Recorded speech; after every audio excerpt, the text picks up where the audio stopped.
Okay. Good afternoon, good evening, good morning. It's been a while since I've said that. How is everyone today? Hey, Wick Central. Hey, Kevin. Hey, Tuxedo. Hey, Greenbeard and Nurgle Hi, Jason and Nader. Hey, Barry. How are folks? Weekday stream. Just put the ant head together. Awesome. Hey, Jackster and Lewis. Hi, Bill. Hey, Lord Getface. Kaggle and Spectra. How are folks? So, let me finish getting things sorted here. There. Oh, holy moly. Got the focus. There we go. That's better. We're going to work on the Micron a little more because Vitali sent me over this pretty awesome machined X carriage. And I kind of, once I knew that was coming, I didn't really want to do a ton of tuning on the printer before installing that. So, hi, Collie. I know it's late for our European friends and other people in the world. I get it. Oh, there you are. So, how goes your one? I got sick and missed the last couple of build streams. It turned out great. But now I want to get this modification installed so we can use it. Sleep is for the weak. Steve, hey, Andrew. Hey, Robin. So, anyway, here is our Micron. And, oh, hey, the Rugzeta. This is what we're going to install today. Look at how beautiful that is. So, one thing that I hope, we're just going to take this off. One thing that I hope to resolve with this carriage is the tilt that is on the tool head. You can probably see it there. We can maybe make it a little more evident. You can see that tilt there. So we are going to check this again once we get it swapped out. So I'm hoping that the hardware install of this doesn't take a whole lot of time. We'll see. The expectation for these Wednesday streams is going to be that they're not expected. The idea is for me to catch up on some things. Like I really wanted to show this off, show off the install process. But I don't want to make them it a requirement that I do a Wednesday stream. So I think I have, if things happen as I expect them, I think I have enough content to keep Wednesdays busy for a while, but I don't want to be searching for content to make a Wednesday stream. So I'll try to have a determination every Sunday on if there will be a Wednesday stream or not. So, hey, Redacted. Hey, Timor. Oh, I've got, oh, that's the work phone. I don't even have my phone in here. Oh, well. So, hey, Cermic Squishy. Anyway, let me see if we have a product page for this thing. This'll work. Vitali 3D. So if we go to Vitali 3D, hi Nate, there's a bunch of stuff, lots of stuff. Now when we get to the Mad Max setup, we will be installing some of Vitali's CNC gantry parts as part of that. So we'll see more of these things. But this guy right here, Micron CNC carriage, it says for Dragon Burner and Rapid Burner, it is ant head compatible. So I think down here, yep, standard flow ant head compatible. So is a Unimog build stream in the pipeline? A Unimog build stream is more likely in the pipeline now that they've actually clarified their pricing on it. Their pricing was a little spicy for the 4-wheel and the 6-wheel. But now that it's somewhat reasonable when you buy both. Maybe. I haven't even done a torque yet, though. Bought my tickets for my first ever 3D print event. Can't wait to see everyone this weekend at 3D Printopia, I hope. Sir McSquishy, be sure to say hi. Anybody who is there, I'm expecting to be there. Hey, Incendium. So this is what we're installing today, and the link is in the description. We are talking about the new 3D Sets model. So they have just released this guy, the Monster. It uses portal axles. There's a 4-wheel and 6-wheel version. Here they are right there. Not my first choice in what is an exciting vehicle to drive or build. It would have been more exciting for me to see like a Jeep reimagined, redone in their newest style, but I can see the appeal. 6-wheel and 4-wheel versions. I'm not sure which one I would want to build. Maybe the 4-wheel, just because of the size, and the bed looks fun to be able to play with the tilting bed. Hey, Jason. But yeah, this is portal axles, and everything can be printed, I guess, still on a 180 bed. So we could print it on the Micron. Bring the content back around. But it looks like they've done a lot of exciting things with this model. So we'll see. I haven't purchased it yet. Most of the 3D Sets, recent ones, have been day one purchases. But I think I'm going to wait, since I'm not going to get to this anytime soon. I think I'm going to wait for Black Friday, because they usually have some sort of sale on Black Friday.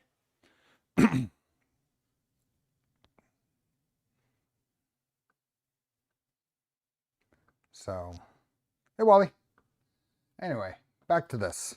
So I think we're just going to dive into it and get this done, because what I would like to do is get this install done and get into, use most of the stream for doing input shaper tuning and that kind of thing.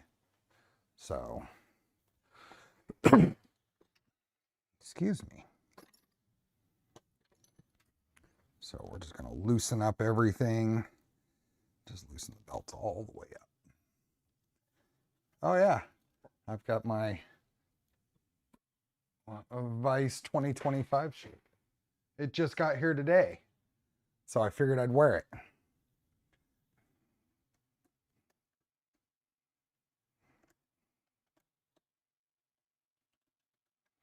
Okay, fully loosened up. Oops. Okay, that to not be completely. There we go.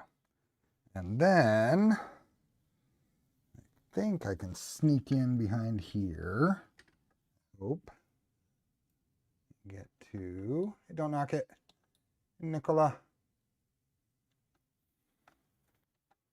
See if I can get to the screw right back here. Was that a mini version of the SC belt holder? I need the mini version of the SC. What's SC? Remind me. Let's see where this screw is. Or is it a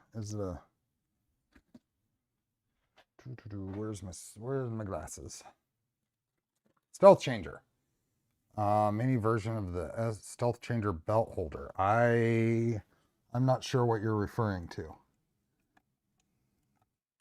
Oh, there it is. I was going too far. That's why. There we go. Maybe this will screw in the back.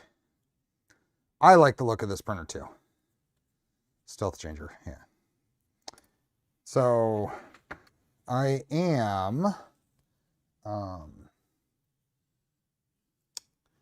at the end of a workday, so allowances for end of day brain. Is this all I need to do? What do I need to pull off? I'm gonna pull this thing all apart, huh? They have a belt holder. See, oh, I see. Well, we're redoing it all anyway. So, hey, RK. The Casadio Unimog. I need to build the Casadio 22B. I own the files for that. I just need to do it. What am I doing here? How much of this do I need to pull apart? Where's the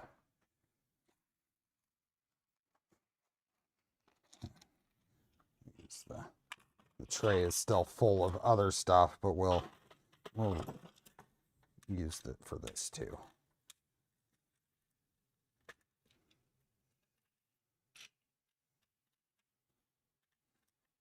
I need to do the 22B. I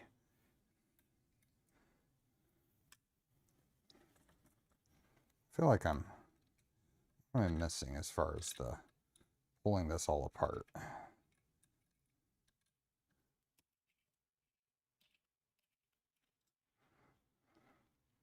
I doing this right? That can come off.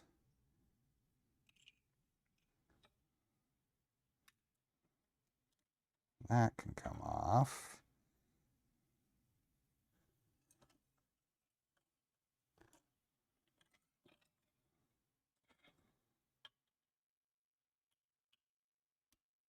Hey, Deanna. No music tonight. You know what? I meant to start up the music and I forgot. Let's get that going. Thanks for the reminder, Collie. Thank you, thank you. I remember ordering it yesterday. I found a box of RC hardware that has 3 sets of motors, servos, and belts. Isn't that horrible? Horrible and great from the same point. It's just finding hardware that you had no idea you had. I'm doing that far too often. Like, oh, that'll be fun to install.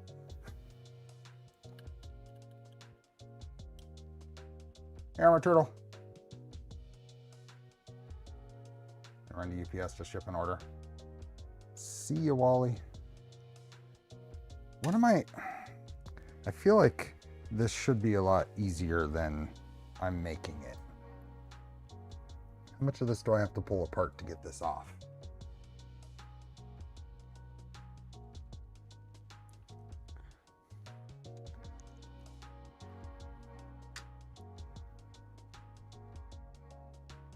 Brad. Oh no, it's Mike. Okay, just gonna keep those there. What you doing, buddy?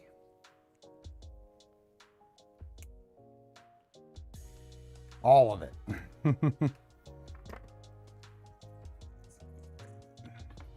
Tuck that back there. Polar Ted, how are you doing?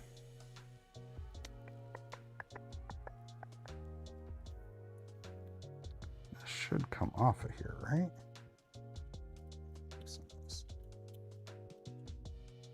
These down here. That's right. When I just unbolting the two on the rear to remove the extruder as a whole unit. Yeah, I'm getting the two at the rear here. The extruder as a whole unit should come off now.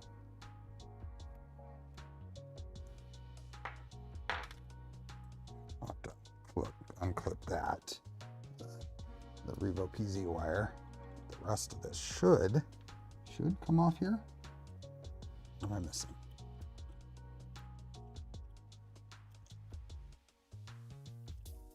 Come off now?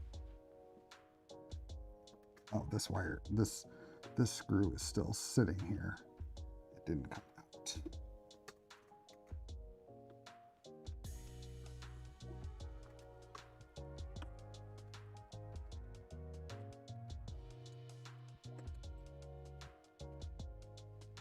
Oh, come on.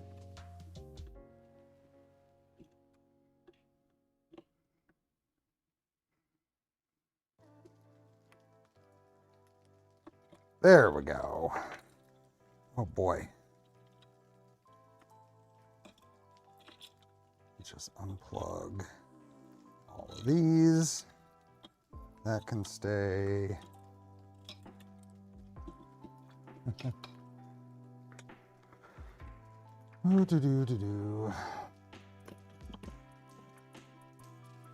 Oh, too small.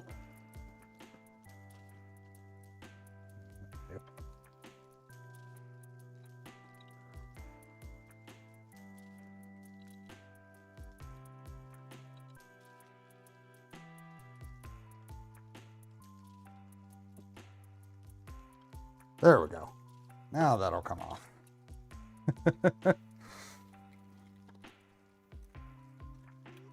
Ah. Okay. This isn't going to be, that'll be different. That.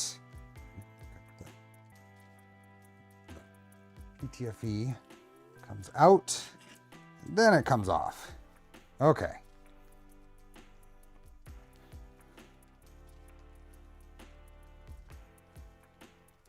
Now, these guys.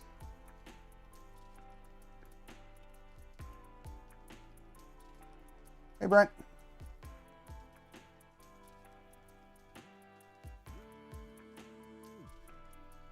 That's there. Now, something I wanted to check is how, with all of that off, is this straight up and down.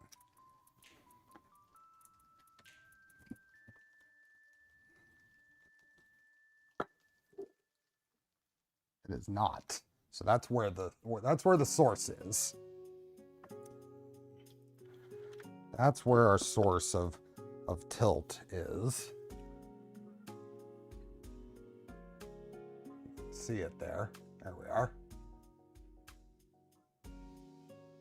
So I think it's all in the belt squish. I think it's all, and that could be impacted by print quality on the carriage.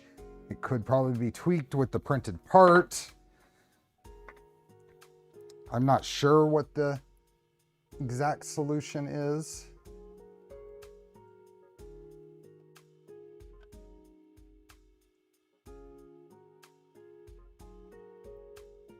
Any questionable choices?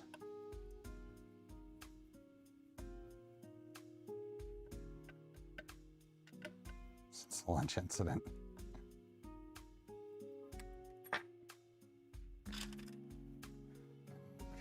That'll come off. These out. Ooh. Yeah, that is not great. That's not great. Oops. It is squished. That's compromised. How much I torqued these down. Interesting where it's squished. Hey, Chaos. Any word on when that orange is coming out? No, I wouldn't hear. I don't have any contact with the Fusion Filaments folks. Okay, so that is that off of there. But my belts are in not the greatest condition there from the clamping. Let's see where. That's all going to be probably from the clamping against the carriage there. Hey, Joey. I had some weird stuff with YouTube streams yesterday when I was trying to go into Lee Marie's and armored. Shoot, I'm drawing a blank. The other one yesterday. Hey, Skyrim. Let's see where this ends up. I suspect I'm going to want to swap out the belts, but I'm going to try to avoid it. It's a good idea to swap out these belts. But if I can get away with trying it without doing so. So what I'd really want is if that goes through, I think I need to take this off too to make it easy. First time YouTube gave me a stream notice in a month? Really? Well, for anybody who wants more reliable notifications, go on to my Discord and sign up for the notifications. I think I'm gonna try it. If it doesn't seem like I'm gonna get even installation, then I will. Okay, so that's, oops, let's go here. It's even there, so let's put it on there.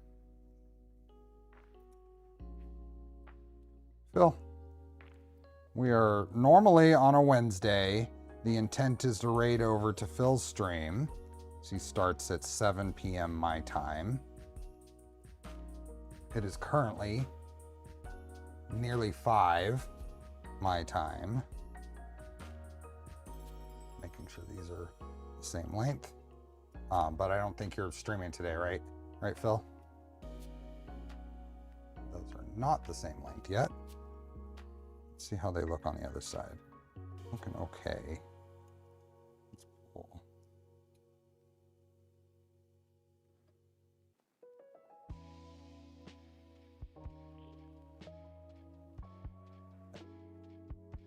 That's even, and let's see where we end up over here. Down Under Maker is who I'm talking about, questionable choices.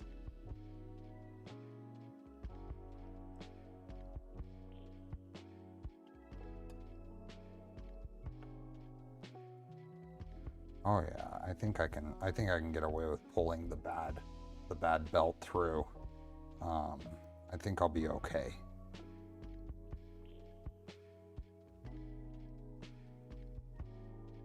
Let's try it right there. We'll maybe pull a little bit more on the other side to make sure we're in a good spot. On the way for surgery, I'm getting over a sinus infection. Yeah, not fun. Not fun. Yeah, I think the position of the belts, I think, is going to let me get into a decent spot on these. Pull this side in. 2, I think.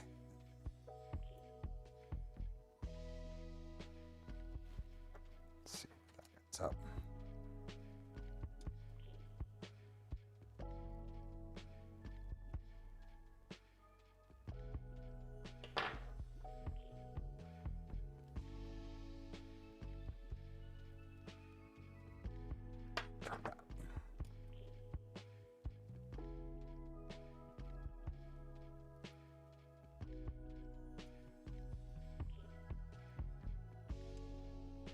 That'll do.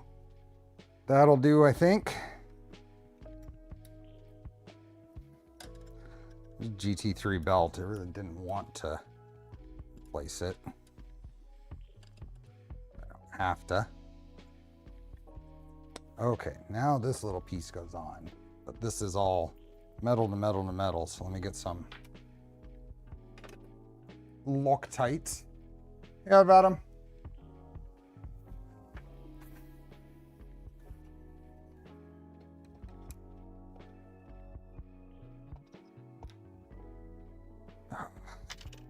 Loctite all over. I don't want it all over. 3D Printopia in a couple of days. Thanks for being a member. 23 months. Try this again.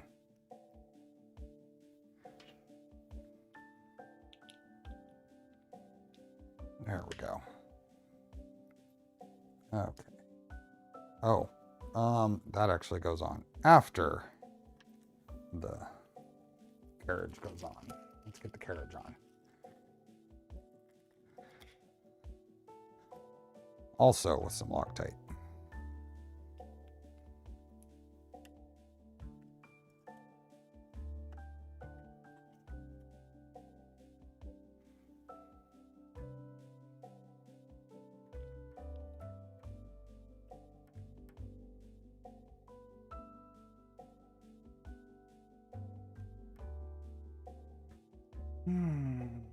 Hey, BBs.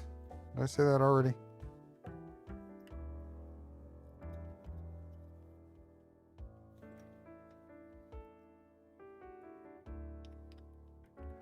Who am I going to see this weekend?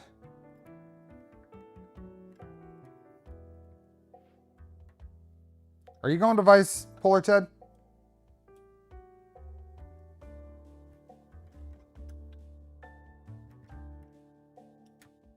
Fegley?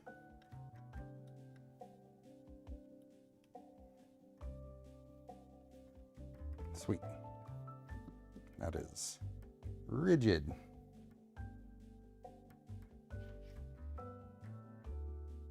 Okay, now we'll get this guy on here. You're thinking if you're thinking of going, you really need to go.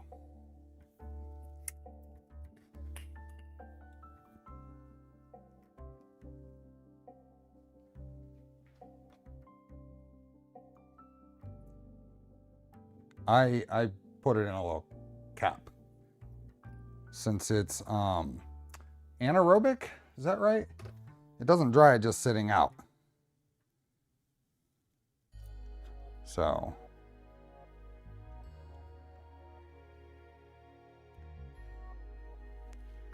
where are you? There you are.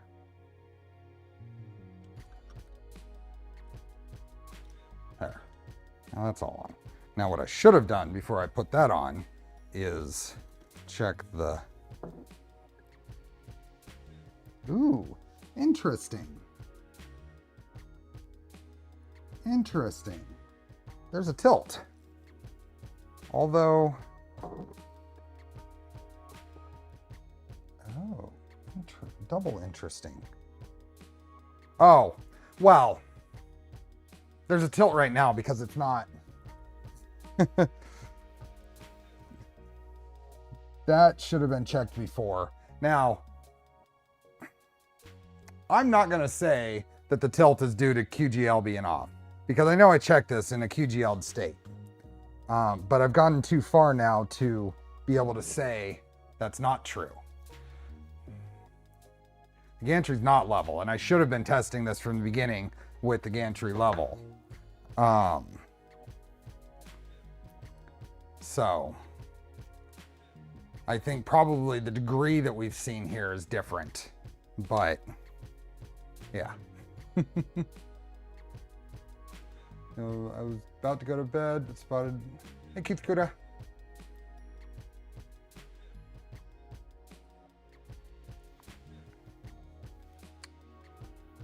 Hey buddy. Anyway, I have no way to prove that that was or was not QGL'd when I tested it before, but I'm pretty sure it was. Oops, wrong knob, wrong adjustment. There we go. So now we're gonna get these guys on. Let's just get these. Hey Jason, add the hot end and then try the QGL with the electronic chain. Oh no, we'll check it on the on the tool head again. So I'm gonna get this just to touching.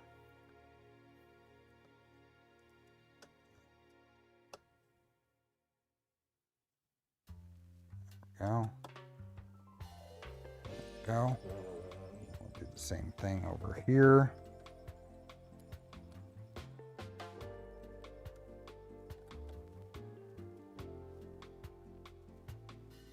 There. Now, we'll do some 2, 1, 2. Just got sides.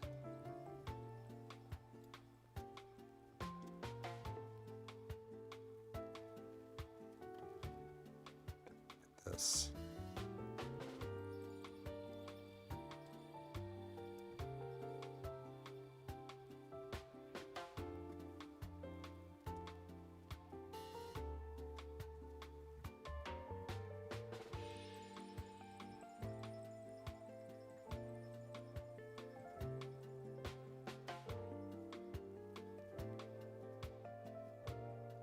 Oops.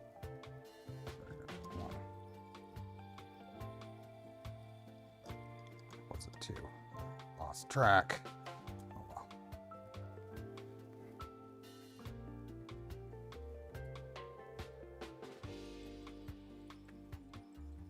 Idler covers are nicer than standard. You added the 3D effects. No, it's part of the files. It is part of the files.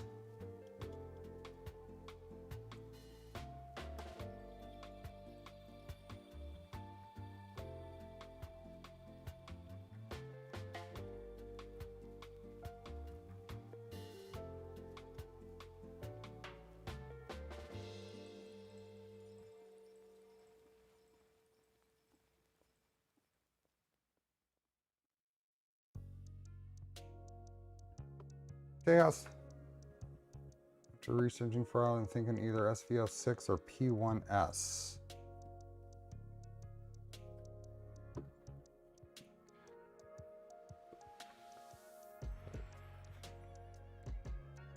Zero, a new day. Hey, Happy.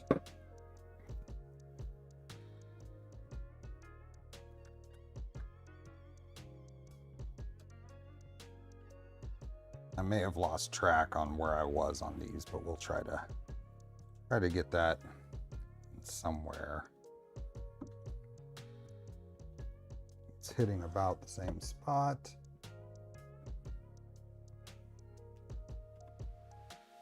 Amp to learn, build your first Voron. Awesome.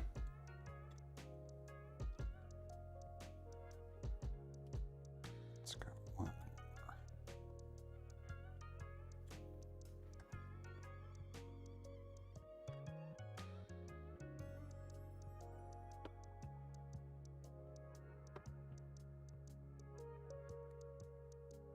Close is this to? Okay, that's correct. Move this up just a hair in the front. It's really close to QGL'd. Just look, referencing the screws. Right here.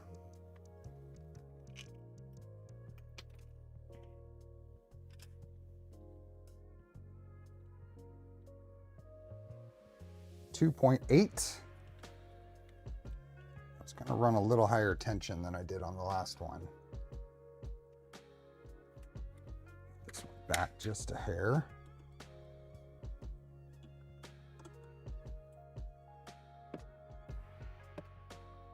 No, I'm just referencing the screws on the rails to get it close.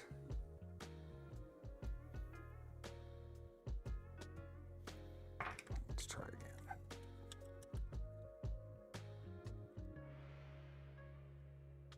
Right at 2.8 and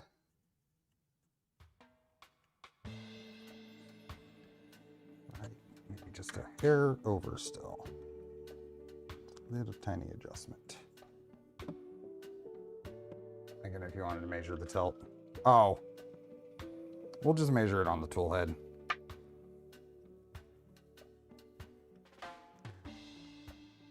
We're not gonna fix it. It's more, what is the effective? It's a little under 2.8. It's still, maybe right at or maybe a little under. Is that looking in the ends? Nice and even there. Okay, we'll do that and then we'll look at what the input shaper results are. Hey, Martin. Okay. Now, this guy goes on here. Those seem to be in place. Is that all that correct?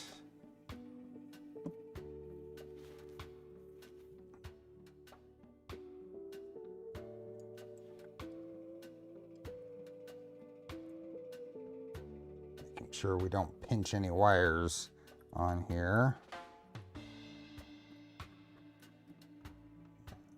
Is that where you go? Ah, right there. Okay. Make sure all these are here.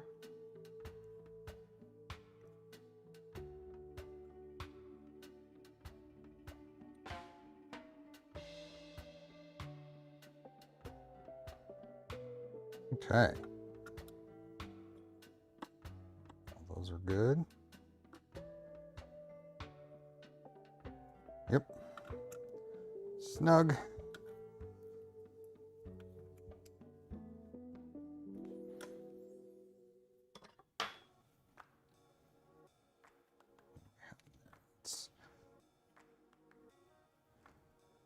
nozzle, make sure it's tight. Okay. This guy goes on here.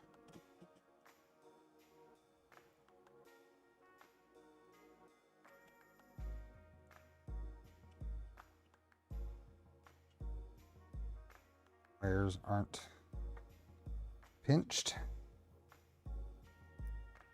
I think I'm gonna have to trim my belts a little shorter.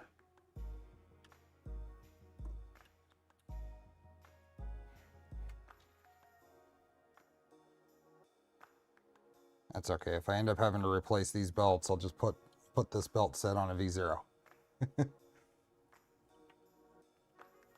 Due to rebuild a V0 anyway.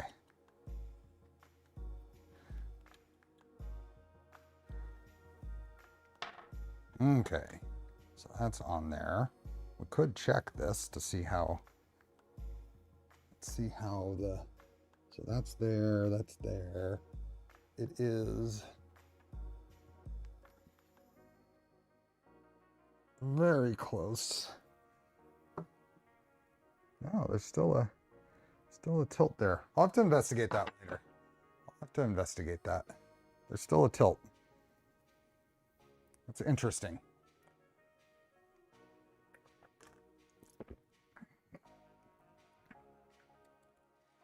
Okay.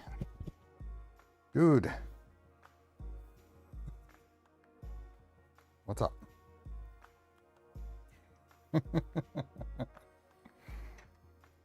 He knows exactly what he's doing. That's really interesting. It's all like that. Okay. Let's get that out of the way.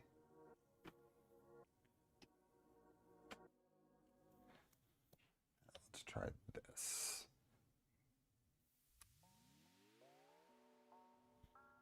Maybe. Because I think I could probably use the access up here. He does want to be a star. He is a star.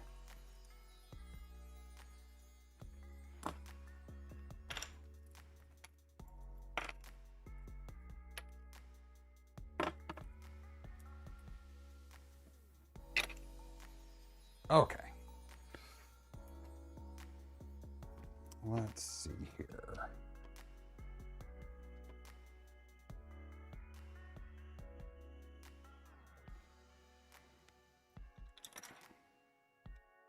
What I'm concerned about is, oh, what length of screw am I going to need for this?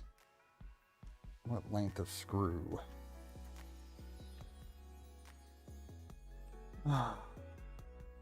Do with my little ruler. I don't know where my little ruler is. It's the long ruler. What size screw am I going to need for this? It's probably 2 millimeters in there.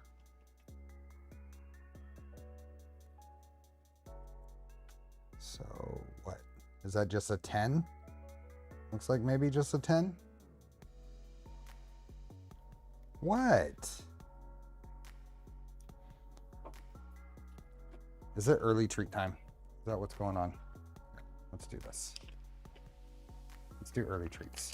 There is a Polymaker filament giveaway. I forgot to mention. Links in the pin post and the description.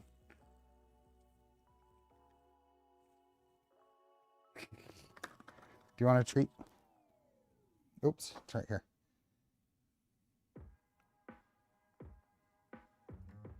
There you go. Someday it would be like the Egyptians, just openly admit cats rule the world.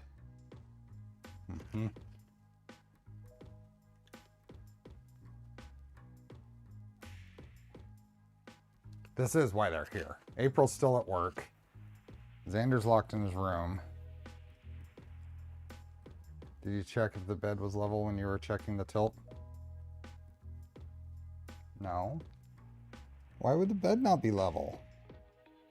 If the bed's that far out of level, there's a problem. It's good, valid point. Surprised you're doing the late. Ow. What are you punching me for? You're the one that's biting me.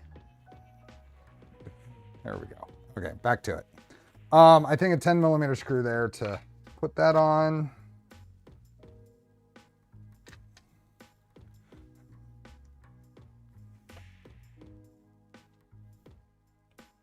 Okay, so let's get this guy on here.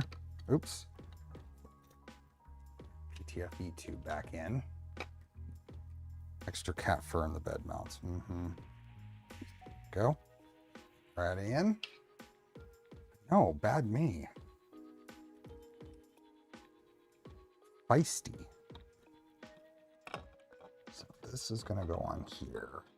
This might be interesting to get all of this lined up. Put the little this might be downright a little bit frustrating. Get this guy on the PZ thing. Cool. It's probably half the battle here.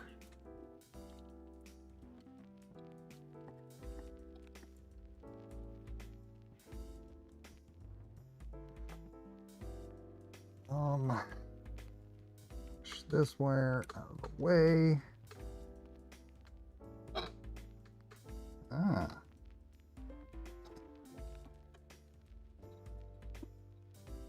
Okay. There's a little pinch point here for the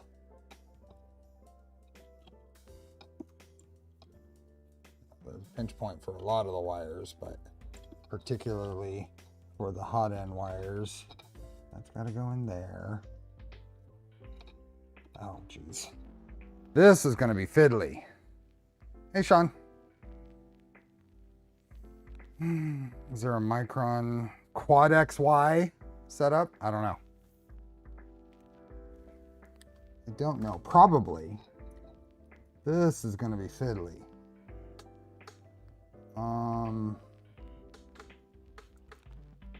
Boy.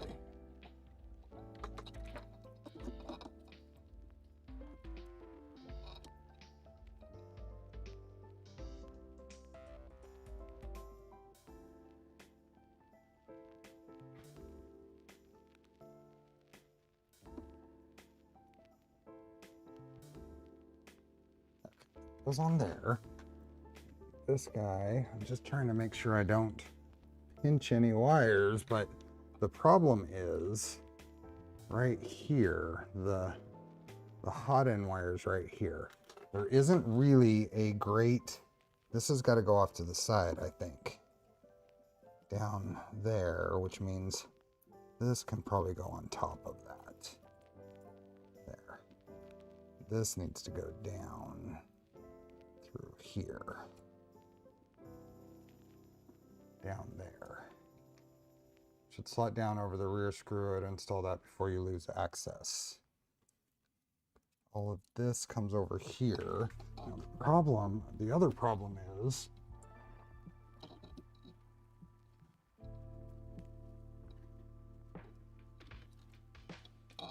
I don't know if this is actually going to work.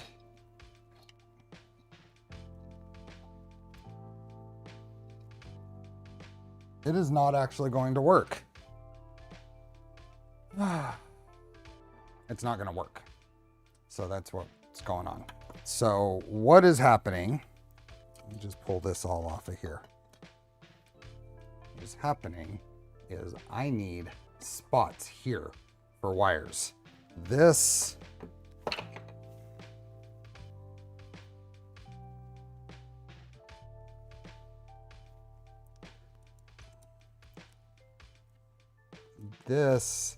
piece right here is flush with the top of the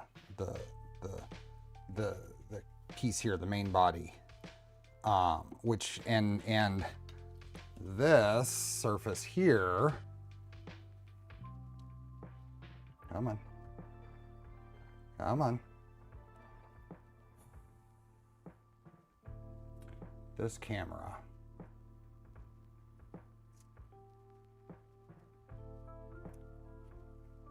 So yes, the particular issue is in the BMG version of the tool head I have here. There needs to be some spots there for the wires to tuck back under.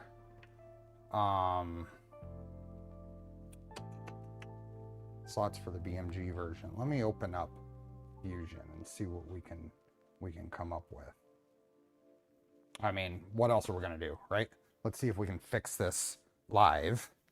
I have some of the filament here, so let me get it loading on the Core 1 here. Although I've been having a weird problem with this particular printer not wanting to do the bed mesh. I don't know why. I don't know what's going on, but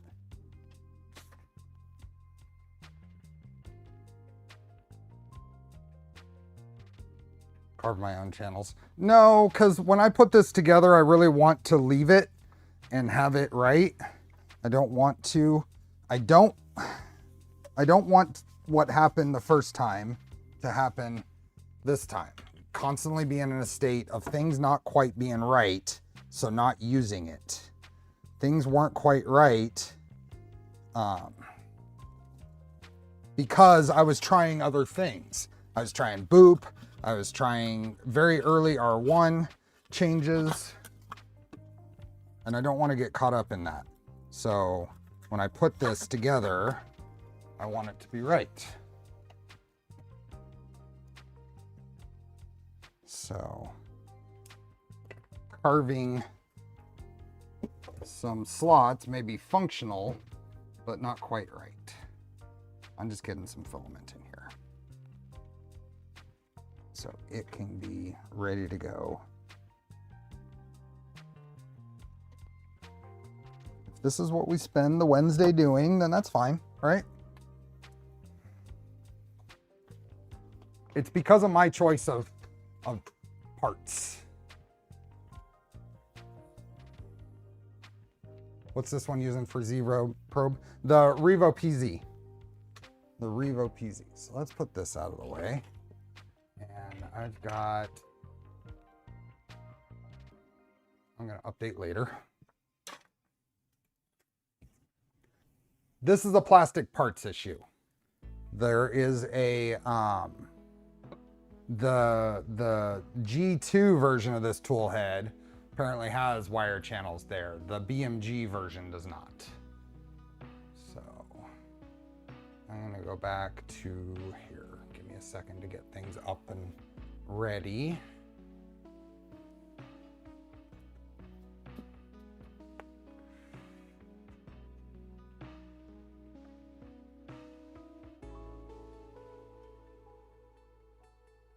Number 60 opened. Perfect. Micron. So if we go here and let me pull up, here's the ant head assembly. So let's pull up the ant head assembly. Can we scratch grooves to make channels? I could cut some grooves in the part, but I'd prefer not to. Kind of filament. Let it heat up.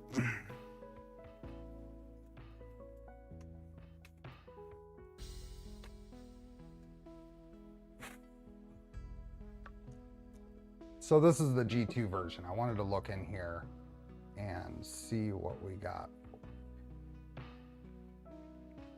Sure we have grooves there? Here, let's open this thing up. Let's isolate that. I don't see, oh, there's one over there. There's a groove. There's a groove over there, but we need grooves on both sides I would say you need grooves on both sides in order for that to, you have wires coming out both sides. I think it needs a groove over here. Zeta.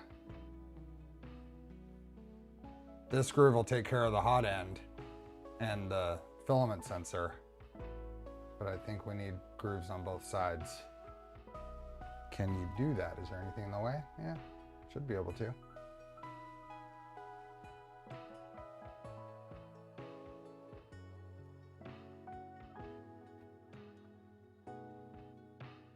So, yep, okay, let's close that. Don't save. And we have mandible. So I'm using mandible. So let's open up mandible.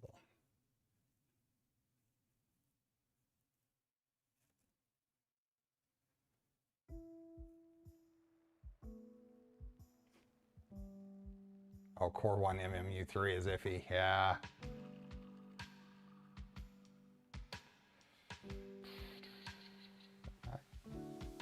I know I just closed the other one, but I want to see what we have going on with geometry and stuff.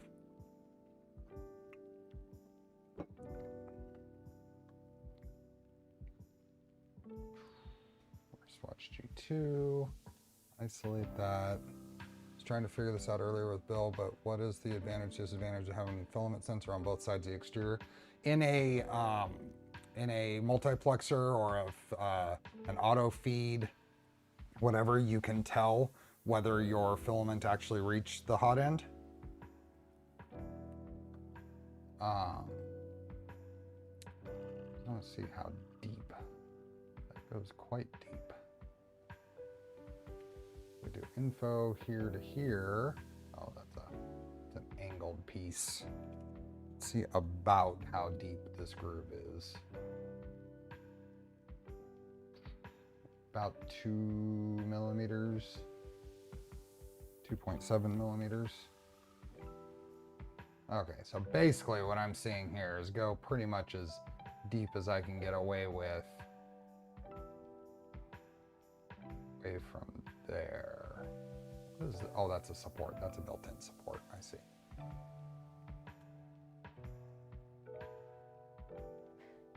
Okay, so if we just, here, let's get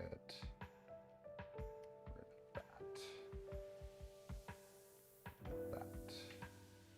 Look at the bottom here. And look at that. I think basically if we keep this even simpler, just do a sketch. Oops. Do a sketch on this plane, and I'm just going to cut a groove right to the side of each of these.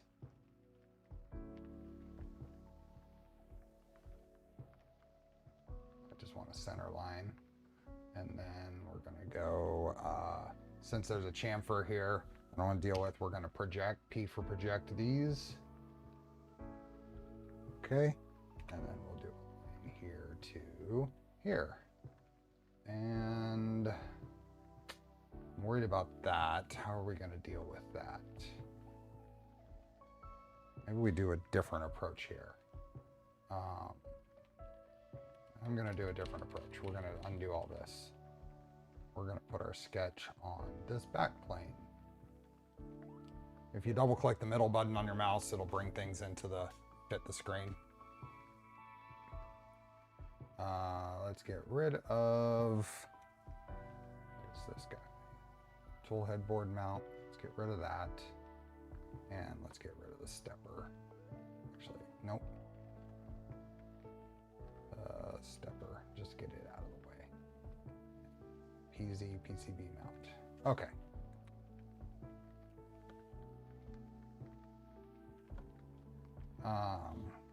Chamfer, I don't want to delete them and recreate them, so we're just going to project those chamfer surfaces up so we can use them. Just enough clearance to the left of the heat set should be fine. What I was going to do here is create a line up here to here, and then probably a line somewhere around here to here and here, and then we'll create arch, center arch from here to here and here.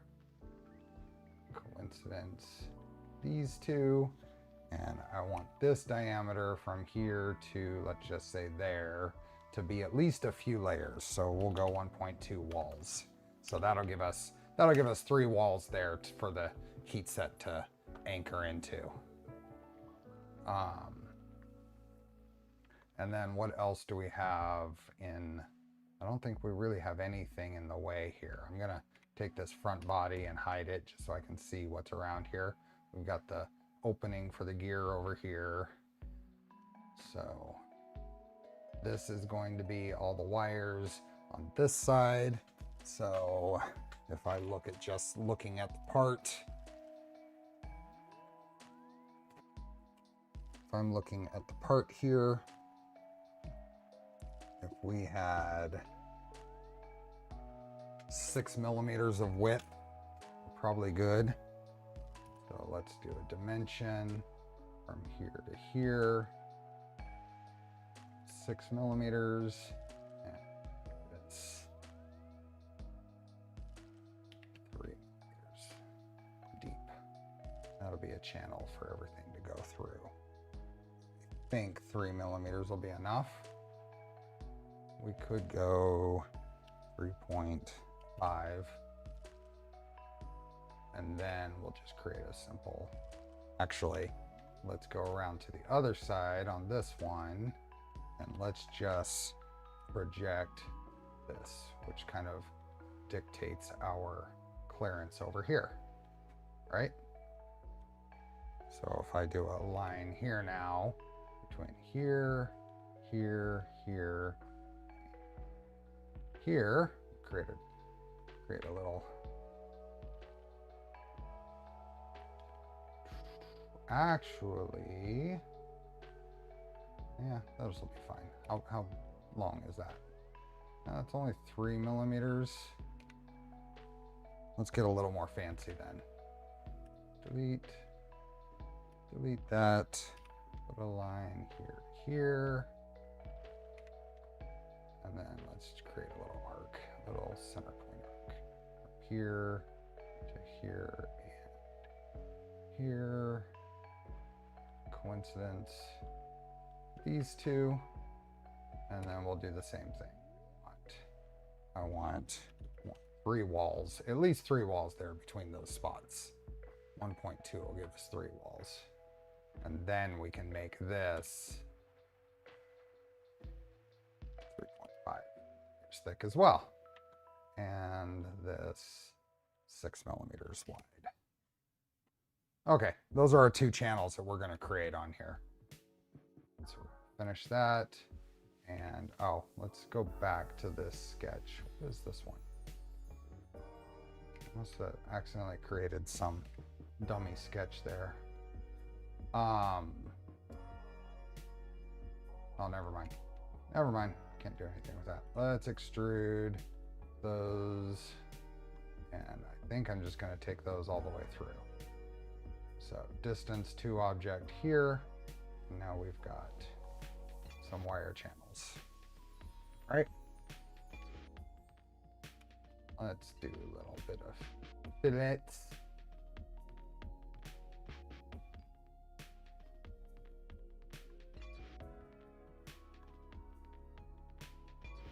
I don't know, 0.6. Why isn't that typing in there? 0.6, maybe 0.8. That'll do. Okay, and then a chamfer here, 0.4, and here. So, okay. There. Now we got hopefully enough clearance there for the wires to sneak through and not really compromise any of the rest of the part. I think it's fine. It's fine enough to check. Okay, what is this piece? This is the motor plate. Is that the only part in there? Yep. So let's save as mesh. So, okay. Let's throw this in. Projects. Micron. Do I have a folder for here? No. Motor plate. Sure. Save. And save. Let's bring up Micron. Motor plate. Face. Core 1.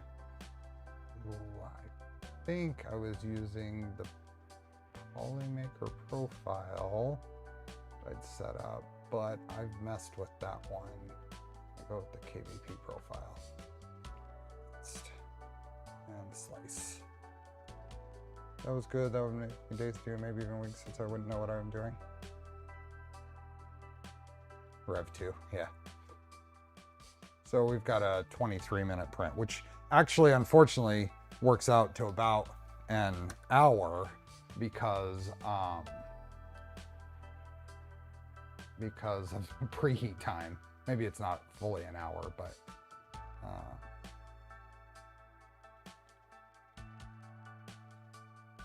slice. And oh, I need to say that yes, it purged correctly. Yes.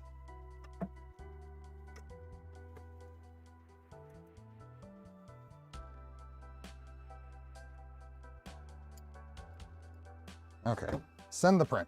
What are we gonna do while we wait for that to print? Send to connect. Select, set writing, and print. Hey, Tim. So, all done there. But what are we gonna do while we wait for that?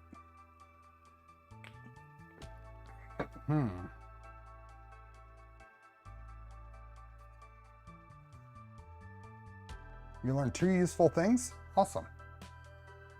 That's good. How about some Fusion tutorials? Spur of the moment? No. Manually QGL the gantry.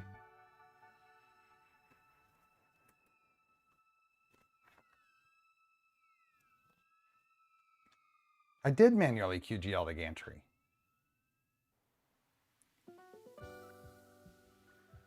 You know, the easiest way to QGL the gantry is to go grab some of my little stoppers on the and stuff them in the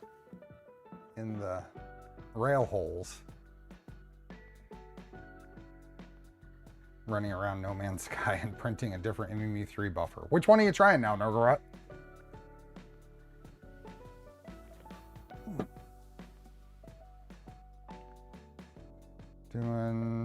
Bring up on Gerbil How controller, the Jog 2K controller. Ooh, did I hit send? I did. Yep. Yep, the printer says it's homing right now.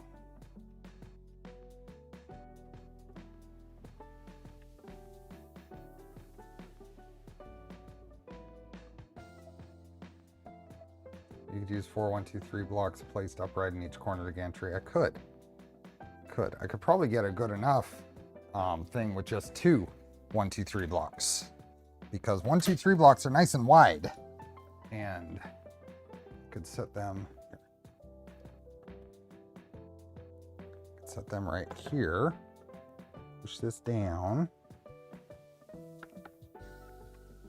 until it's parallel on top. There we go. And then what is the whole point here is we want to see if this thing is still tilted. I would say it's not. But I'm gonna go back to, I cannot guarantee that I didn't check that it didn't get my brain twisted before. So at this point, I would need to figure out some way to test the old setup. Or get other people to look at theirs. That is probably just a tiny bit. This is all parallel on the gantry now. But if anything, that is way, way, way, way, way better.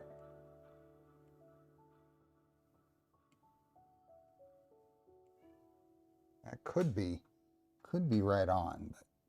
But no, there's a little bit.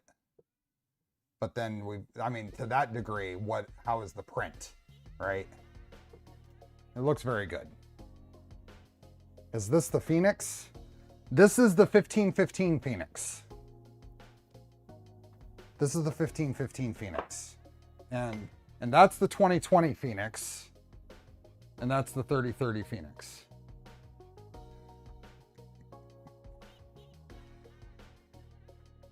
Boy, look at this mess. It is awful. Hey, Maker Viking. That was Fire Ant. Molotov Cockatiel. IDEX Micron when? There's an IDEX V printer for ants, so. Double Dragon, right? Why is there so much space between the tool head and the shuttle? Between tool head and the shuttle.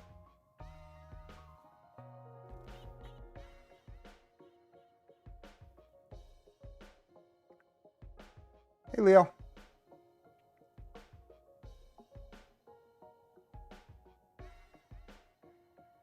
Could use yeah, good cleanup.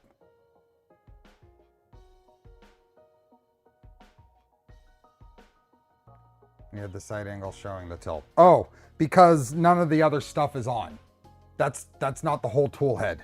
The tool head stuff is, we're reprinting. Oh, we got to take that. That's what we can do while that's doing that. We got to take all this apart. We got to take all this apart and get it ready for the new piece. What was up with the box turtle on Sunday? I'm pretty sure the anti-squish screws needed adjustment. And I think it became a problem because filament buildup in the drive gears and not enough tension. So it worked when they were effectively nice and sharp, but when they built up with filament, it started slipping. So I adjusted the anti-squish screws to allow more squish. Okay, let's pull this thing apart and get it ready. See how little we can pull this apart to get it to the point of replacing that motor plate.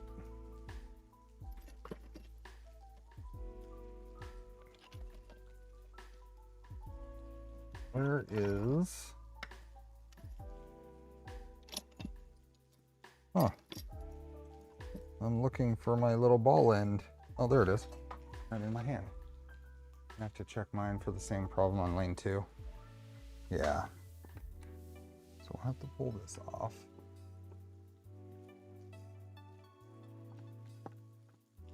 I think the whole thing is gonna have to be here.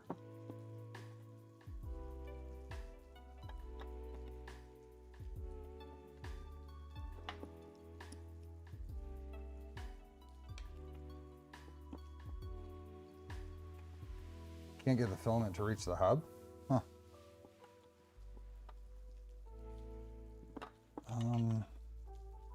Yeah. So I'll just redo it all.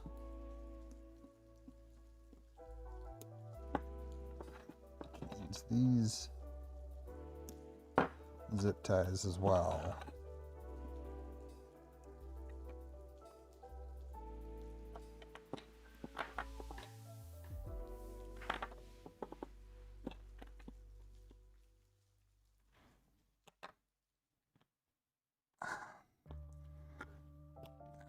JST connectors can be really, really annoying. That's interesting.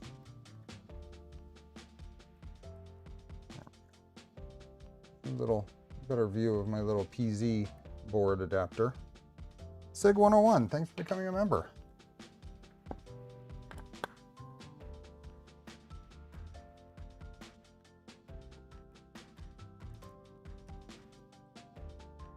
Okay, so that can all stay together. It's gonna go there and there.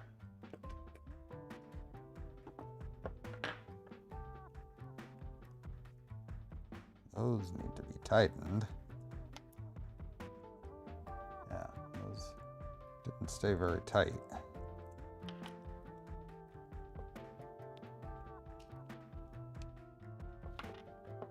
So I think it's heat soaking. Yeah, soaking up heat.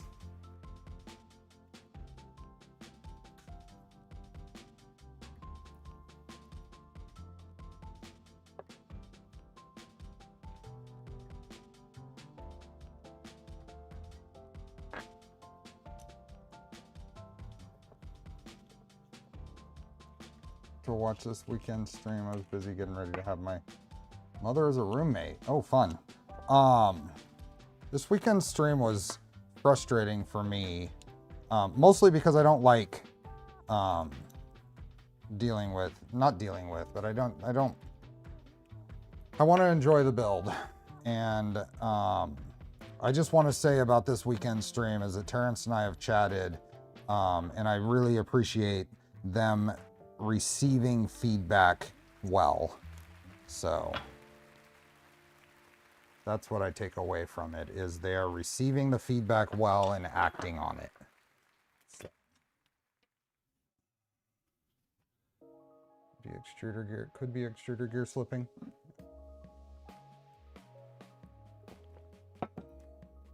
Okay, so this piece is what we're reprinting. Maker Viking, get some sleep. Oh yeah, get some sleep. have a good night. Is anybody streaming after at about 7 today? Was anybody streaming at about 7? Let's see if anybody's on my list.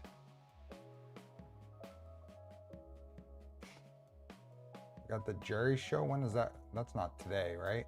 That's tomorrow. I'm just looking at what is available in the...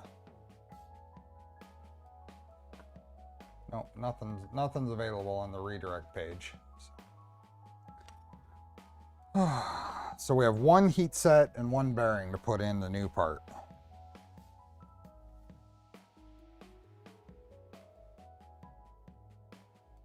One heat set and one bearing. All this stuff can stay together like this.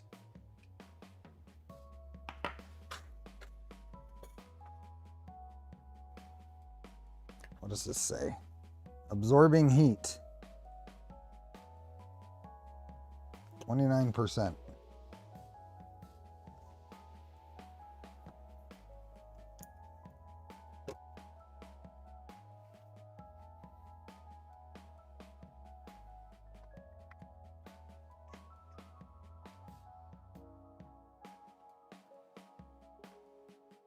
There's nothing in the list.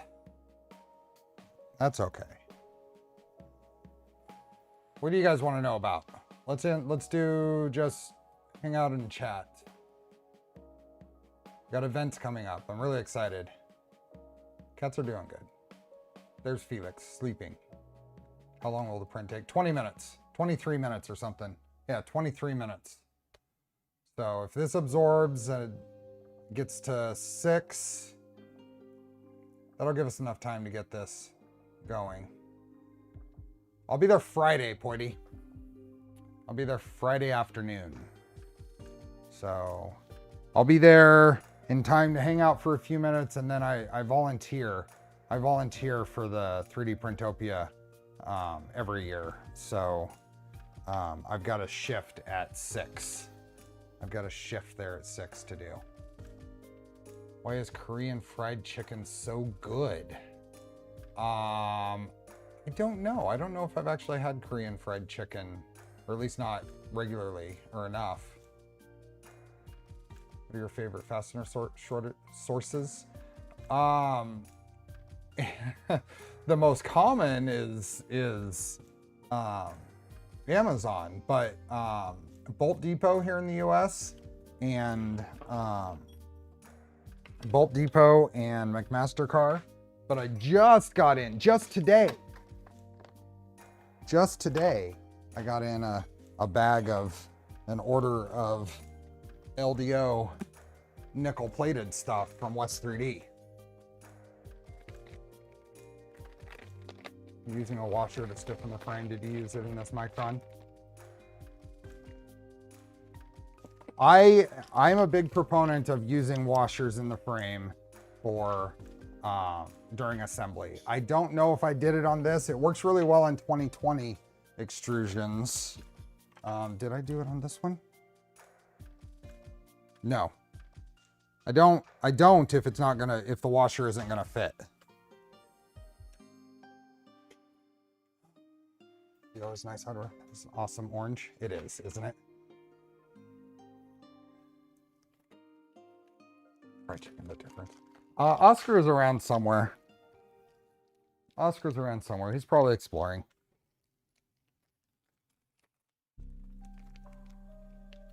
E-Bolt and Fastenal are decent sources. I'm lucky to have both local. But yeah, I bought a bunch of this because I'm rebuilding the blue V2 for Stealth Changer, and I'm switching over to all the nickel plated hardware. So, any insight as to what's being worked on? Not really. I'll get in trouble. They'll cut my pay and everything. What is the plan for Tribent? Rebuild it. We did a repair on the extrusions actually on this printer. There were some extrusions that the screws had pulled on the slots a bit that gave me the idea for trying to repair Tribent.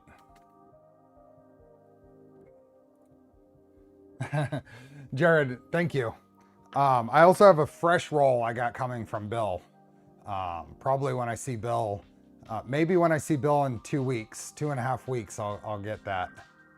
That's a gentle reminder, Bill. Have you seen Mad Max Tool Changer? Any opinions on it? We'll be converting my Tridex to Trimax. Hey, Killer Prince. Welcome. You see the teasers of Nathan up at Joel's shop with the Stone Wolf? Have you heard anything?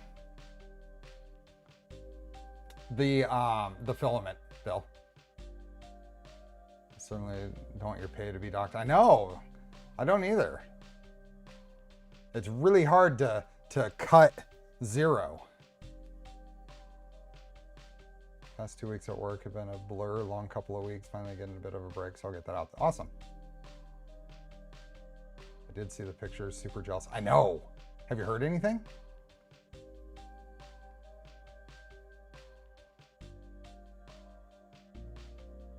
Plan to now change out all the stainless fasteners in the Micron to back. No, no. The Micron here is staying as it is. What do we have? Yeah.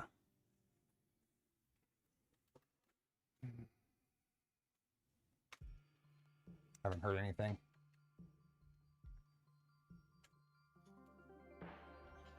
Put the filament with stuff you're taking. Awesome. Gets the index on the market ahead of Bamboo. I don't know. Bamboo Solutions seems like it's different for the sake of difference, but not actually solving the core problems, any real core issues. So I think the index, I think true tool changers are where it's at right now. And the Bondtech is a nozzle changer, but you still have to cut filament, you still have to purge, you still have to wait for the filament retraction and movement, so.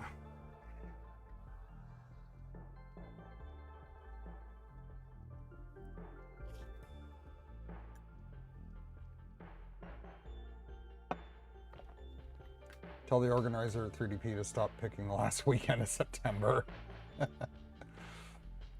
Needs to change weekends also. Yeah, we'll see where it ends up. Do you use OBS? Have you considered any other streaming software? I do use OBS. Are there other streaming softwares to consider? What options are there?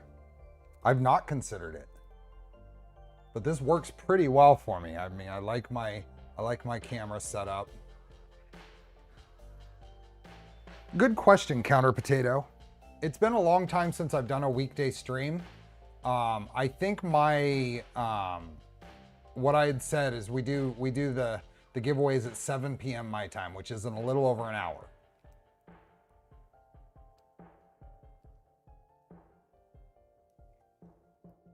No, I was talking about Bamboo's solution. Tejas, is that right? Am I saying that right? I was talking about Bamboo's not really tool changer nozzle swap solution. I've been using Streamlabs similar to OBS, but with training wheels. There was some issues with Streamlabs. I don't remember what they are. Some issues.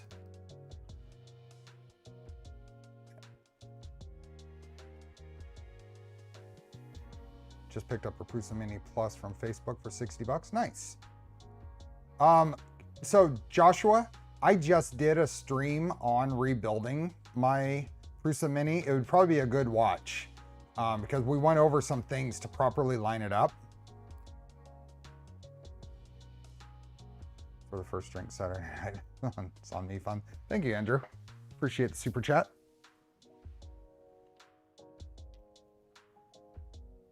Oh, are you ready yet? 73%. 73% absorbing heat.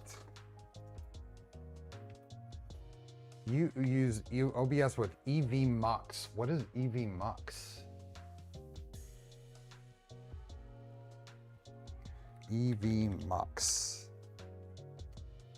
Livestream Studio.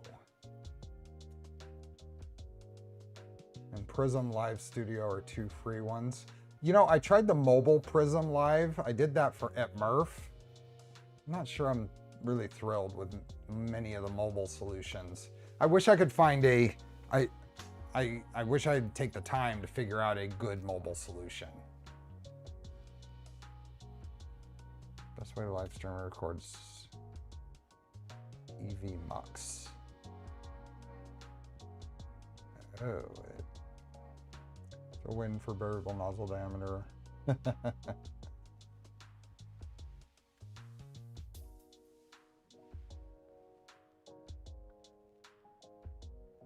All parts, bookmarks. Oh, cool. Yeah, I don't know. But mobile is tough due to the data involved. It was more about just the interface and being able to follow chat. And I know there's different expectations when you're remote and mobile, but I still want to be able to follow chat like I do here. And it just wasn't as nice as I'd hoped it would be at Murph.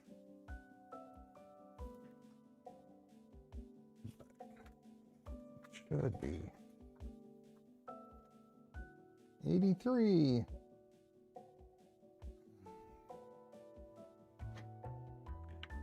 $9.99.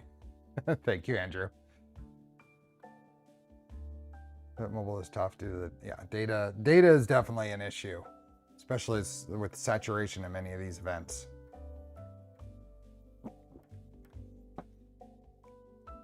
See you in a bit, Jared.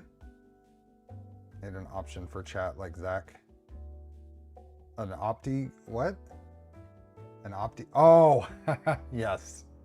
I see what you mean. 4 and 5 axis FDM printing. I don't know. Everything is dependent, slicer dependent. We can do the hardware. Everything is so dependent on the slicer. It's one of those chicken before the egg issues, right? You're not going to get any hardware that supports it until you get software that supports it. And you're not going to get software that supports it until you get hardware that supports it.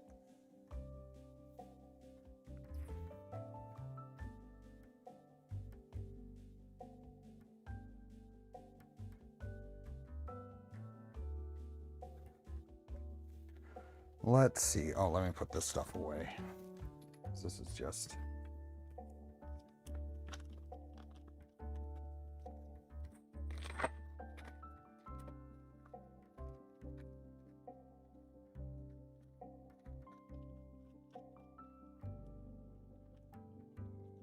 Don't really have anything I want to work on the blue V2. Oh, there's my ruler. Aha, the Phoenix. That's what I was looking for. I think we were just chatting about that, Spartacus. I don't know a whole lot about it, but here, let's do that. That's a better view. I don't know a whole lot about it, but it seems to me like it's different for the sake of being different, but not actually solving any of the problems that it should be solving. Hey, Wally, you missed that we need to print a part because we need to reprint this part to give us some wire channels.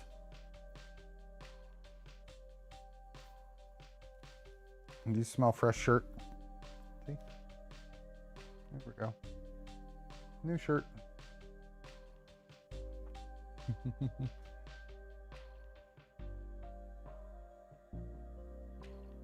Fix some bugs in the designs.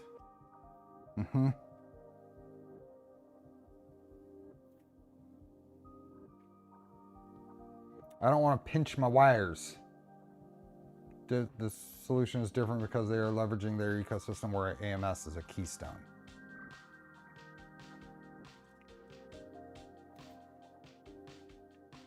I think 5-axis slicers will require more interaction from the user, more like setting up a cam job. You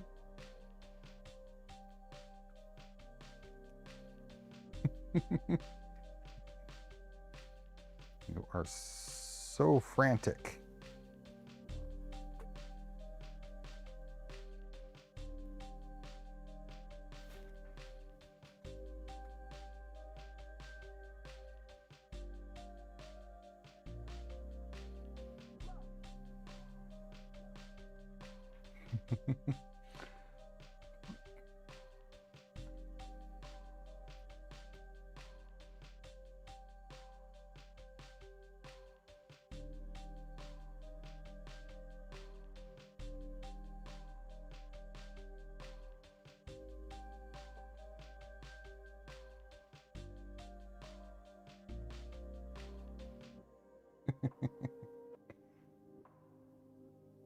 Oh, there it goes.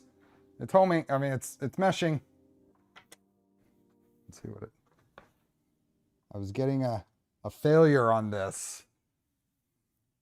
Put this back over here. Let's see what it's doing. It's probing points.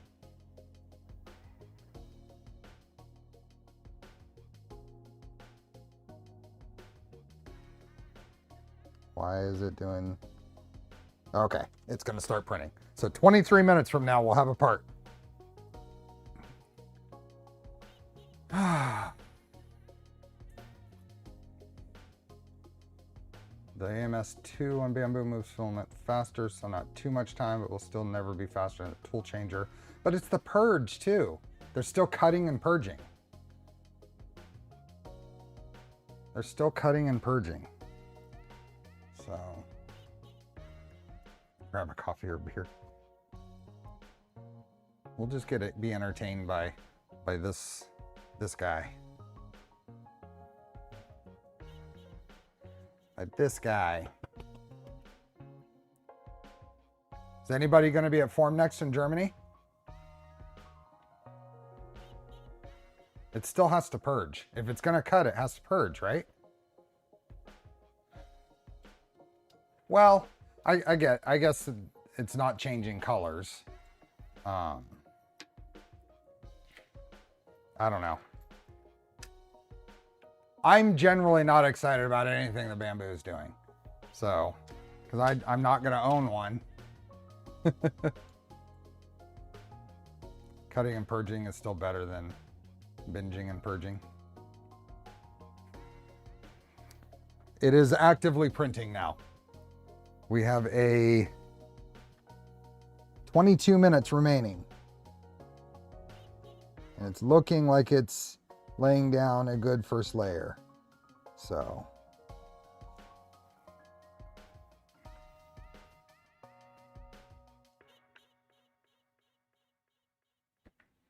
My core one. It's the upgraded core one. The 3. Well, I call it 3.9, but I didn't change the name.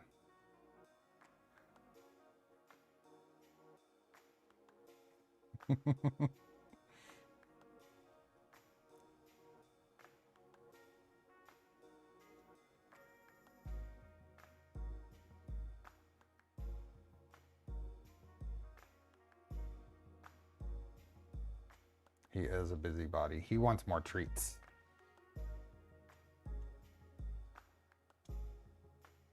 So, Trimax, Joey, Trimax.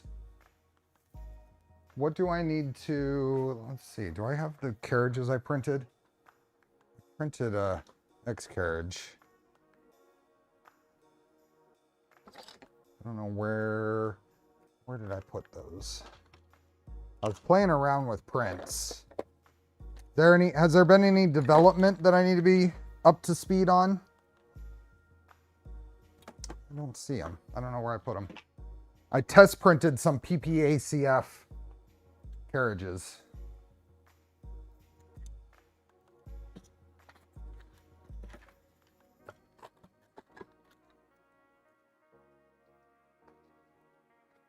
I don't see them. Trimax is my Mad Max upcoming build.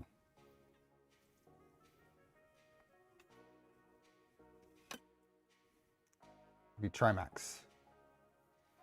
I already have one, so more interested in Stealth Changer and Index. Yeah. So Stealth Changer will be the blue V2, and Mad Max will be the Tridex.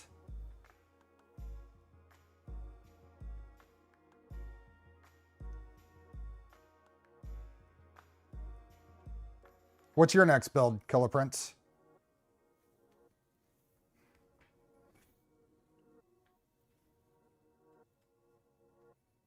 Not much news. Some neat docking solutions available for Tridents. Okay.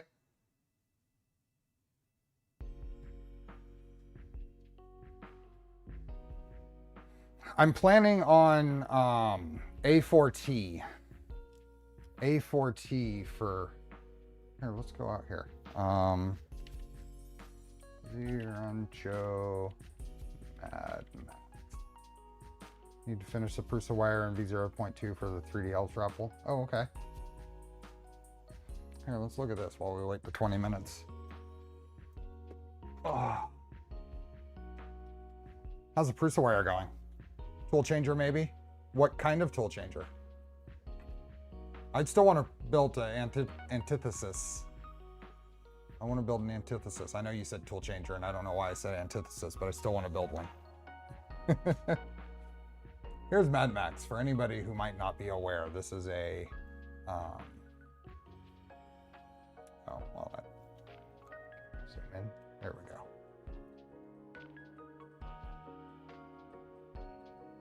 Just XY plane tool changing.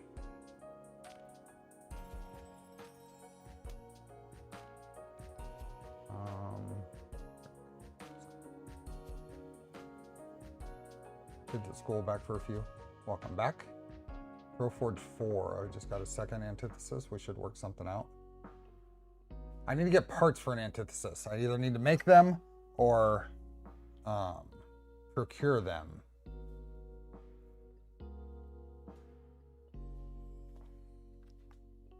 Someone from San Jose is calling.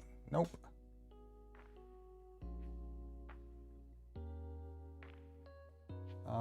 Where was I looking for here? Yeah, This is basically what the carriage looks like. Saying your oh, I can procure your second. Yeah, let's chat. Let's chat, Killer Prince. Going to use a beacon, use a Maxwell probe or something else. I think I'm going to use a Maxwell probe. Joey, I think I'm going to use a Maxwell probe. And what that is basically, if you look at this picture here, these wires are basically there to complete a circuit for using the 3 points of the Maxwell coupler as a end stop. And then I'm going to go with this, the A4T tool head up here in the top. With speed clips, yep, all that. Any MMU3 for the Core 1 builds? I don't know. I purchased a ton of filament to do the community build that Nurglerat was talking about earlier. And just with the finickiness of that, I did not pursue it. I don't think so. I don't think I'm gonna do the MMU3 for Core 1. I think I'm just gonna wait for Prusa's solution. They're teasing what looks like index on the Core 1, which looks fantastic. 7 tool heads, right? The whole problem with any of these, so the biggest challenge I see with tool changer stuff is umbilical and spool management. Where do you put all those spools? How do you route the umbilicals so that you're not taking a ton of space and they're not getting tangled up with each other?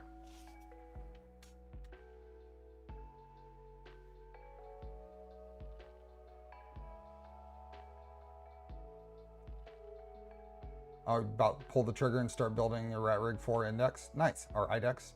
Just need to choose what room to build it in. I need to get a hold of those guys because they've said they're interested in sending me a rat rig, a VCore 4 to build on stream. But it's all on me to get a hold of them, and I just haven't done it. Worst case, I'll chat with them at Form Next. I'm imagining they'll be there.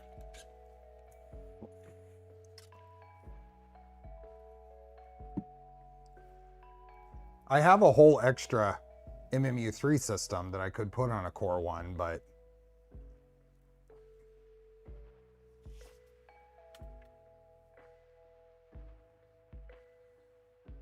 index on a Phoenix. Phoenix? My Phoenix isn't printing at the moment, but it printed at Orange County Maker Faire pretty well.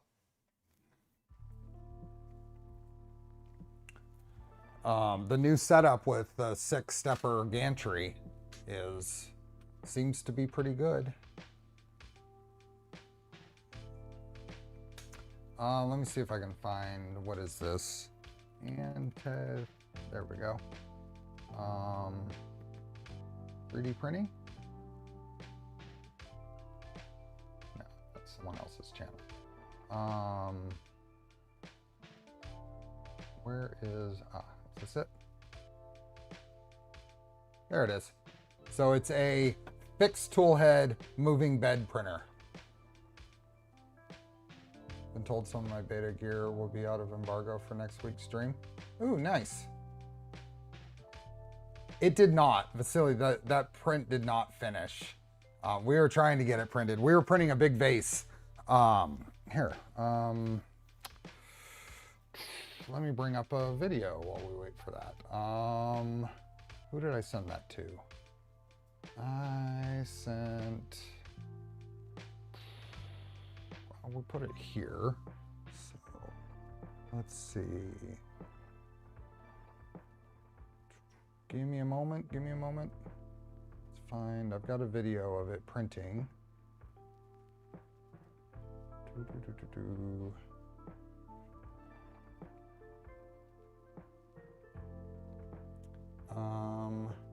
Come on.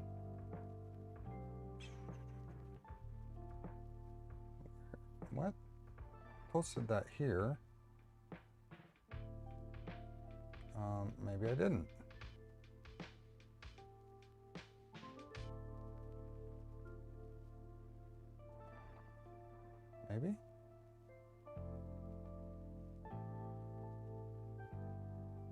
Scrolling, scrolling, scrolling. There it is. Let's see.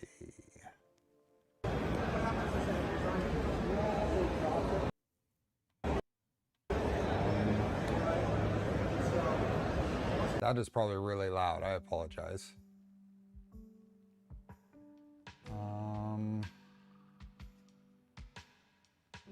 I don't think that'll show. Where can I get that then? I don't think this will work. Let's do this just in case.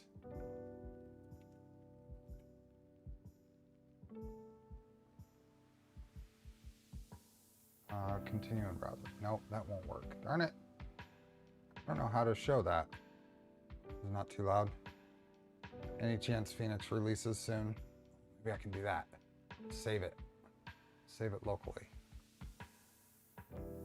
Downloads, save, and then open that. Then pause. Here we go. So Phoenix printing big vase. So that is a 0.6 millimeter nozzle with a hot end that is going to be very days away from being able to be talked about. That's how fast the spool was moving to print that. That's Jason in the background at the LDO booth. But yeah, this is it, printing a 0.6 nozzle. I think it was 1 millimeter extrusion width and 0.3 millimeter layer height in vase mode, pushing a lot more plastic than most of my printers will push. Let's just put it that way.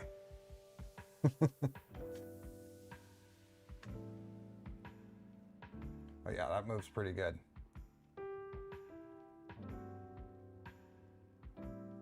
And this is the Ambrosia Easter egg ASA filament. What's really cool is I finally put a thermistor, a chamber thermistor in the Phoenix, and it hit right at 60C in there. There's the thermistor. I put it on the end of this stock. The thermistor is right there. It's a PT1000 in there. What do you think of that? Kind of cool?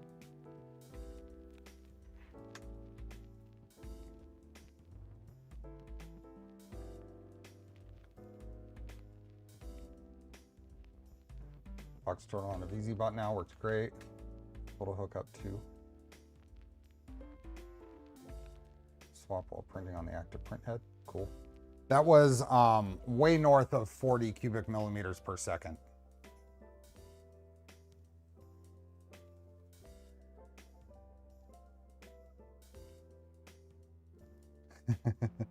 It was not 70C in the room. This is in a big fairground building. You got to figure that's 2.4 kilowatts worth of heating in there among the 4 beds. How was it hot in the stealth burner? Only put mine in a A4T. Well, we won't be talking about the specifics of that because it's not out yet, but. Hey, Obi-Wan.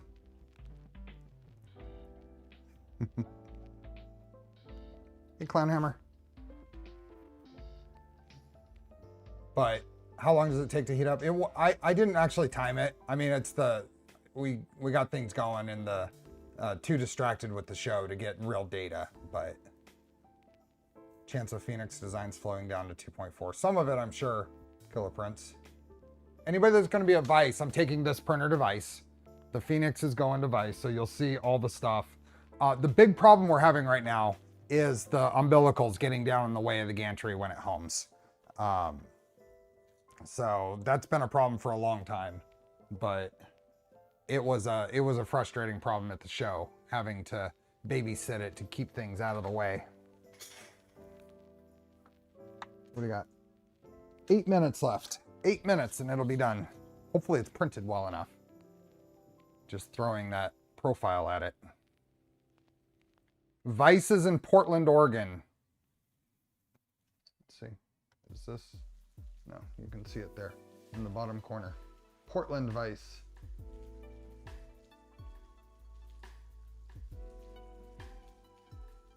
It's a problem on my 300 IDEX. Can't imagine the headache on a 600. I'm going to invent a totally wireless tool head. Saw a software project is designed to do filament changing for BT, VVD, ERCF combined with tool changing.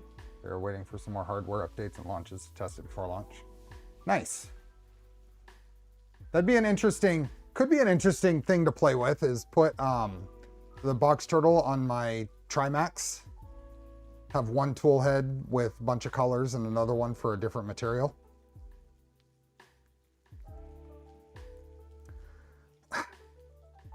Yes, Sacramento Vice. Yes, 2026. Sacramento Vice 2026. Can you rig up keybacks? Yes, keybacks would be a solution. Keybacks would be a solution. It just seems so... It bugs me. Keyback solution bugs me.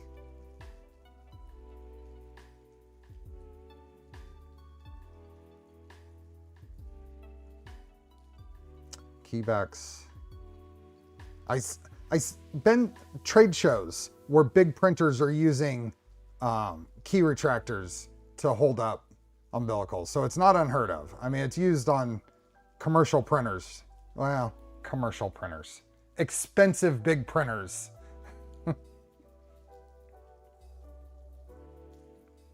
Yeah, that's what I was thinking, Keith. Could a support material on the one tool head and then multiple colors on the other. At my house. I don't have enough room. I do have enough stuff. It's just too messy right now. 5 minutes. We got 40 minutes and we're going to give away a roll of filament. So every time I go live, I'm allowed to give away a roll. So got 134 people here, 57 likes. Maybe we can up that like number. Keybacks at 70C. Well, Keyback brand would probably handle it, Wally. But yeah.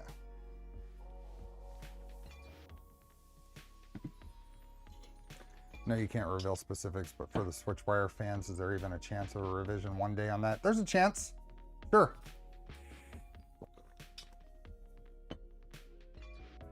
There's lots of ideas being floated around on things. The big thing with any of this in the project is finding enough people at the right time to get motivated enough to move things forward.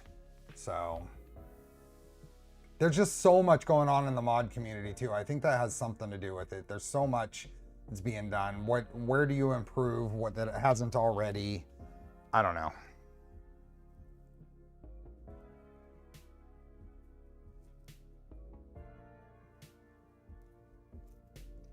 $77 likes now. They make metal keybacks or cable-based ones.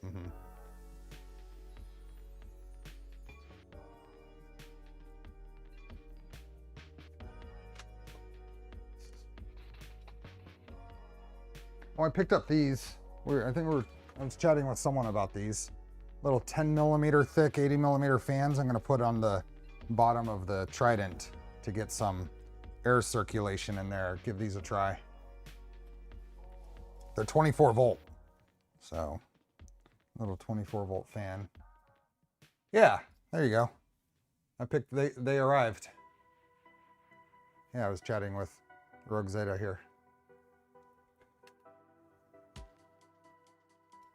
What's a good heat resistant 4010 fan brand to use in stealth burner? Any of the, I mean, heat resistant isn't a big deal. It's going to be running when it's hot. So it's providing its own cooling.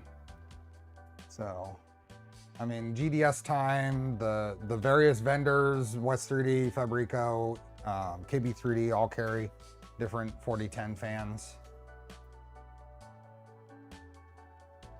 I don't necessarily like the idea of just bringing mods into mainline, because the whole point of the Voron design team is to design stuff. So We did, the MGN12 was something that was brought in, but it's not on the top of my list of things. Is there ways to track it all or even more on team approved ones? We've talked, before even my time, there was talk about doing team approved or team design modifications, and it didn't really pan out. We didn't want to overshadow other mods.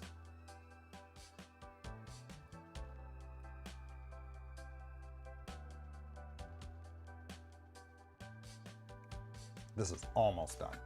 You keep burning them out. Are you sending the correct voltage to them, Hyper-V? Or are you using at least some level of quality fan?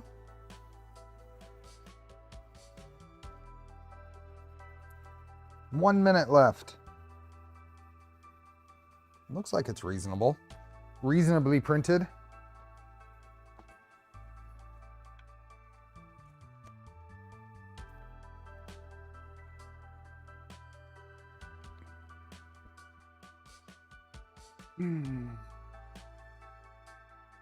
The other things we're going to do on these Wednesday streams, like I said, they're not necessarily going to be every Wednesday, but I want to open it up to be able to get caught up on things. I hope to be doing a Delta Flyer build, which will probably be a Wednesday stream. 24 volts on a Nighthawk. I think it's the brand I'm using. I don't remember the name. I want to do a Delta Flyer because I haven't done a Delta. And it's small. It's a small printer. Lower the load on them, software limiting them to 0.95 duty cycle.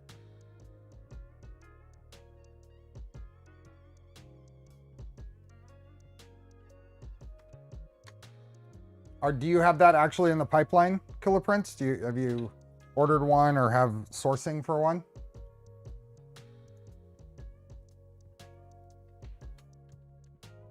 Alarm? What alarm? Is that time?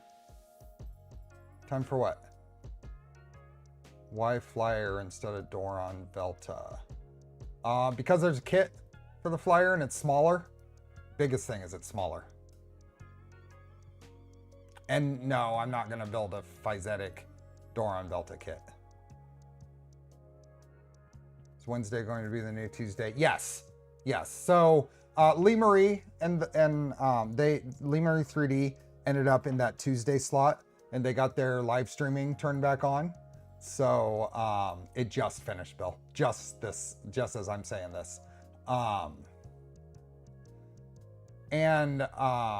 didn't see a whole lot. I didn't look super close, but I didn't see a whole lot of congestion in the Wednesday's time slot. So I just figured I'd go Wednesday. Plus it gives me a couple extra days after Sunday to prep, or it gives me one extra day after Sunday to prep.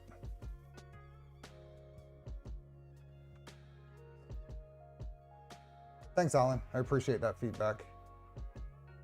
Hey, Troy. It's in the pipeline somewhere. One is on the way. Awesome. I know. I'm supposed to get one to build, and so it'll be Wednesday content. I could potentially reach out on one of the Quad XY, the new LDO Quad XY thing. Could be something to look at if you guys want to see that. It's not in the pipeline, but something like that could be. Let me heat up here, just because this is always nice to see. Let me look at that. Oh, I have a battery on it. Let's see if this will work. It's always fun.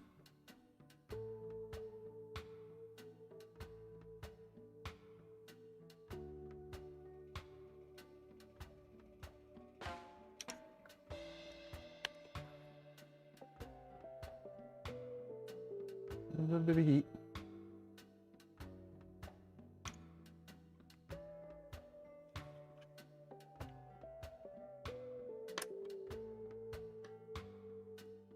Yes, Yes, and we will be raiding over to Down Under Maker on the Wednesdays that he streams. What printer is off the screen? What printer is off the screen? Oh, this guy? That's Phoenix. That's the big burning bird.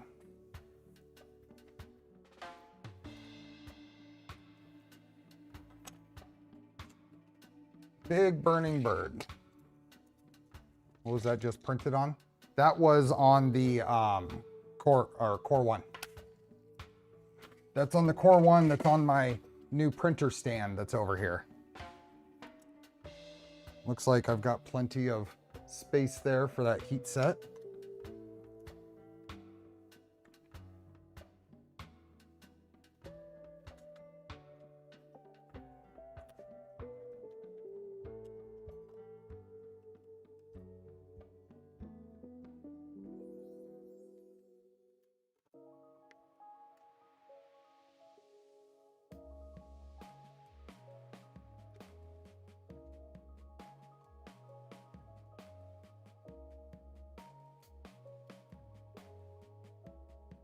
Then, does this fit in there?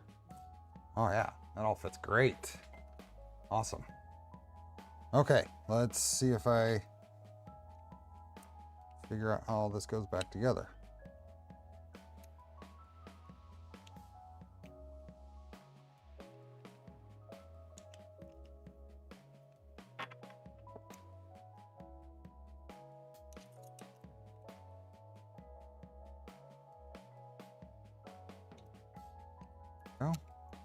Gets that. Gives us those. Big change. Big change. That's why. It's because I didn't have any channels for some wires.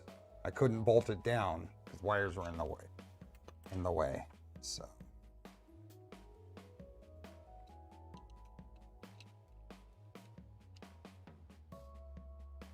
This.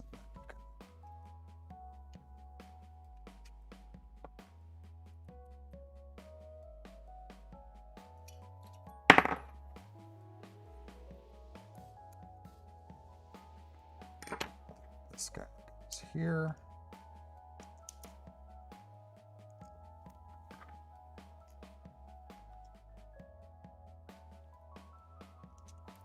Been a while since I've caught you live. Hey Brent, welcome back. I'm glad to hear the enthusiasm for the stream time. My goal is to not turn it though into the need to stream at this time. Otherwise I'll just get caught up in having too many things to prep for. The goal is to just fill in and be able to cover things, because the Sunday streams being longer build series just means it's a long time before I could get to something like this. Putting the CNC carriage on, I would either have to do it in between some other a couple of build series, or and who knows when. Do you know when Index is supposed to release? No, I don't. Okay, so that goes on there, and then we gotta get these guys on, which I want to do a little more tightening on those. So with the Nipix, this here.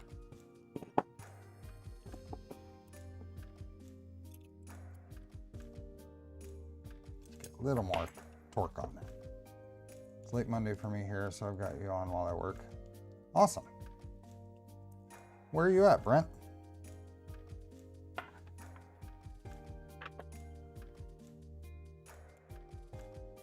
Late morning.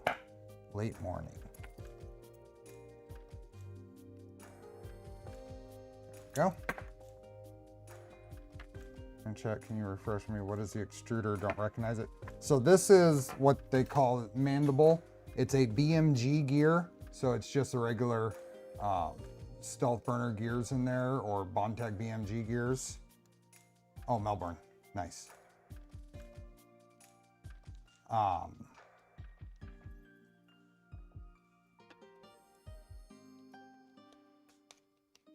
So yeah, I wanted to use the parts that I had on the Micron before. So that's why it has this instead of the G2Z. I have plenty of G2Z kits, but I wanted to use this. Okay, so now this will go in here.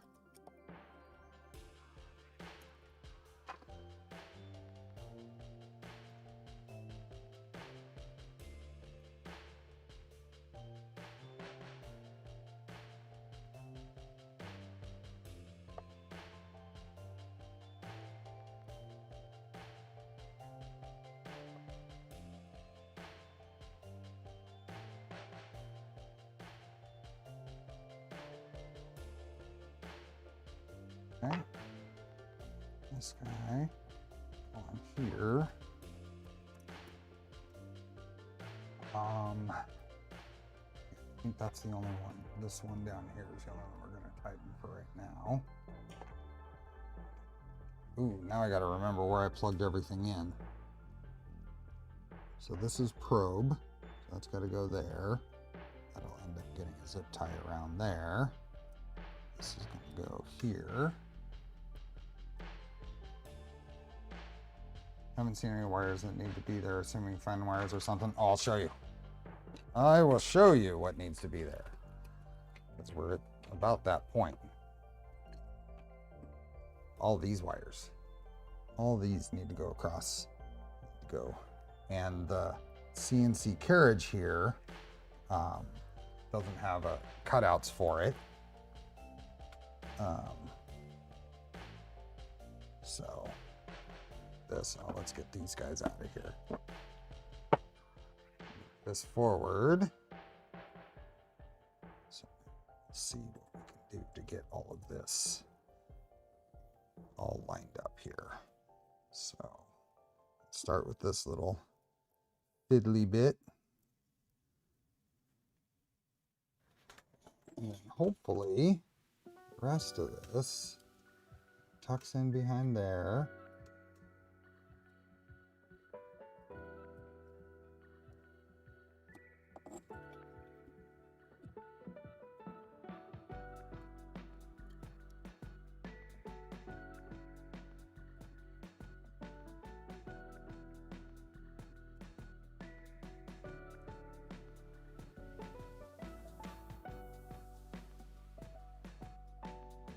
Ow. Need to get a good view in here.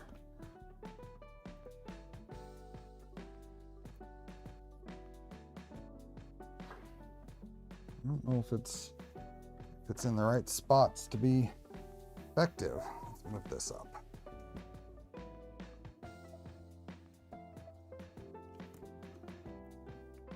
You're going to build a Milo Miley V2. I just started self-sourcing mine, very excited. I don't have any plans right now. In order to do something like that, I think a kit would have to be sent to me. And it would be all about just showing the build process. Okay, what is going on? Should have plenty of space, but it's not. There's something else in the way. It's not going down all the way. Ah, there we go. Okay, it wasn't wires that was stopping it. It was just probably some bit of printed parts somewhere.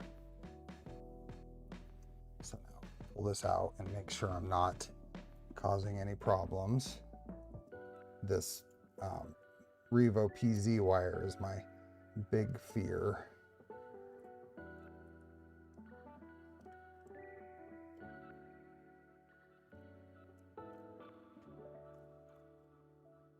It's enough of a fear. I want to check some stuff.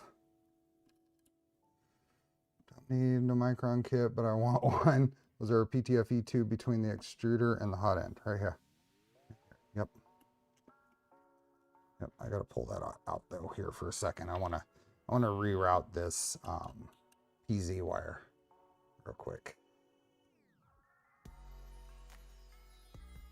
It's so thin, I want to make sure it's not getting pinched in between this little tab and in that little slot.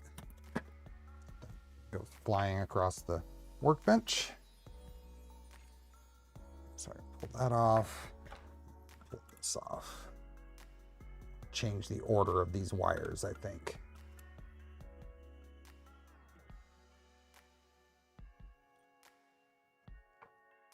Amount of wires and connectors need that wireless. Yes. Okay, so I want to take these and I want to pull this around all of this. Bring it on this side.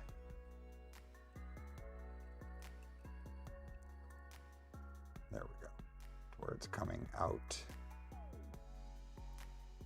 on that side of the thing. That way it doesn't, hopefully doesn't shift over towards the where it interferes with the other stuff. Hey Vince. Still tossing around doing a Trident 350 or a V2 300 cube. Nice. Okay, so all I did is move the PZ wire to be on this side. That way, when it comes up and over here, it's not able to get into the side over there.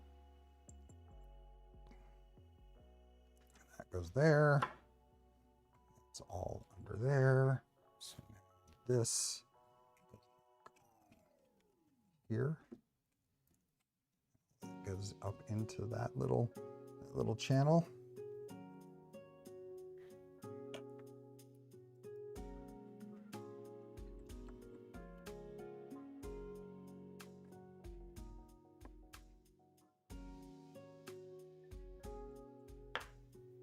This guy goes back in there.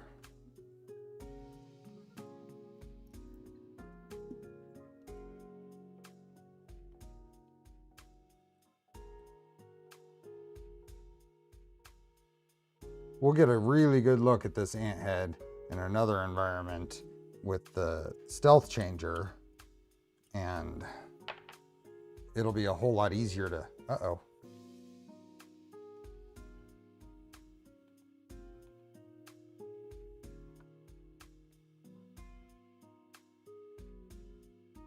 Are you guys still there?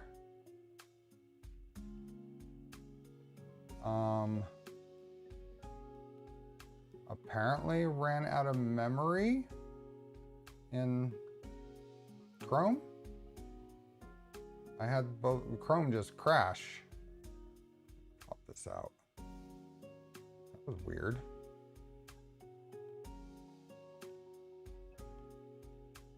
We good? Was there any hiccup or anything? That was weird.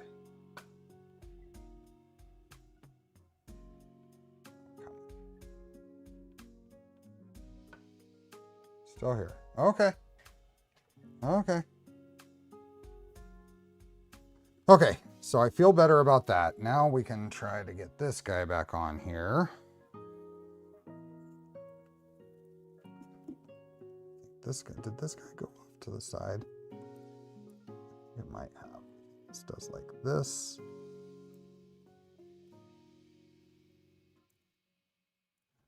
This guy has to come over. Here, let's go. This have to go down. This has to come over here.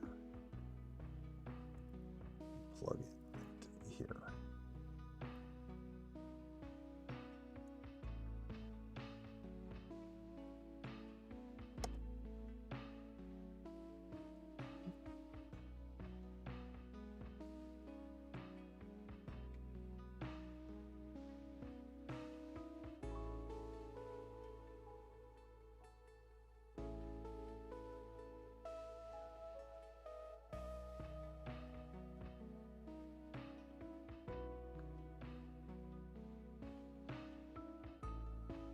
All good.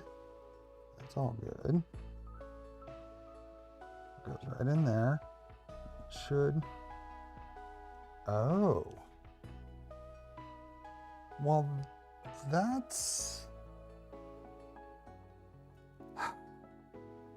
Okay. So, we found an issue with the carriage. The carriage itself, I think. I think we found an issue with the carriage. It might be, might break. Might be breaking of the project. Pull this down so you can see. It does not put it at the same location. Oops. You see what's interfering there? We're gonna pull things apart and make sure we know what's going on.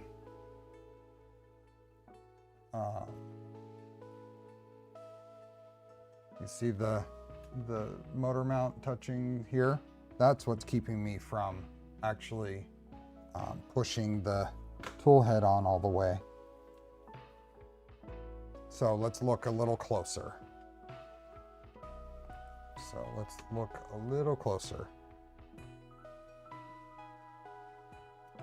I'm a little puzzled by that. Is this all assembled in the right spots? Is there any alternatives? So let's pull this off again. Just use a file. It's okay. This is what we're here for. You don't have the standoff spaces anymore. Are you talking about the spots where these go? Yeah. You can see this in CAD.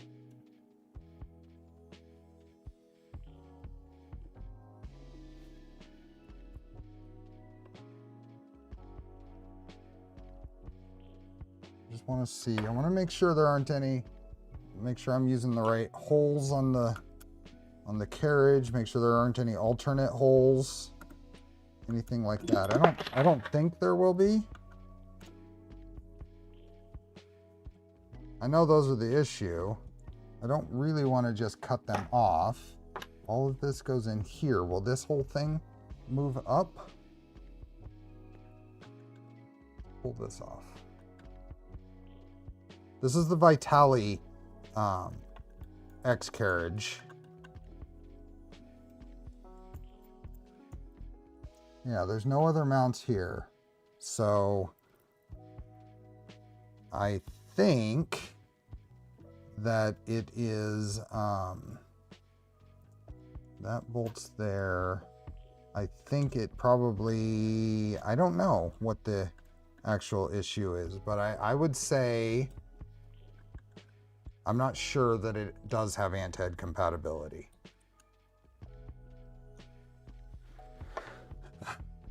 What might I be missing? Is this something? So it sounds like something Vitali needs to know about.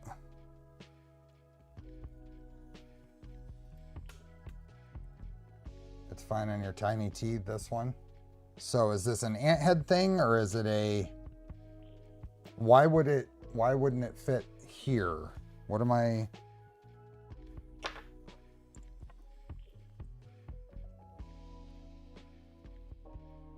Let's just make sure this is all put in the way I want it.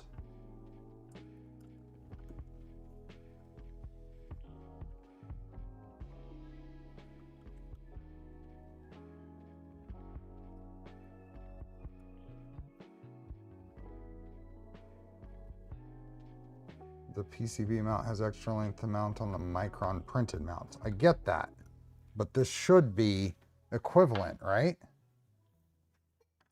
I get that. Where did I put the mount, the old X carriage?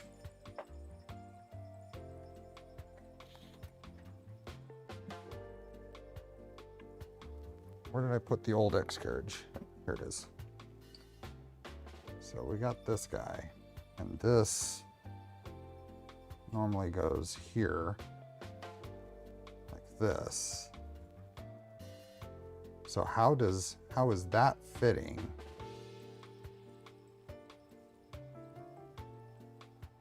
When the other one isn't, and how did that fit? Oh, there's some, what is going on there? Why does that not, that looks like it's interfering with my piece there. How did it do that?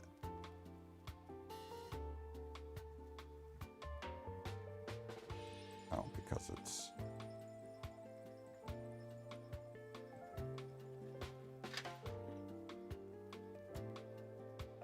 you posted it in stream chat.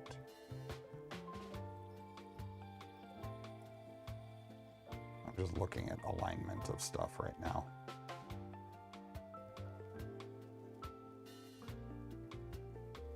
Okay, that aligns there. That's that far.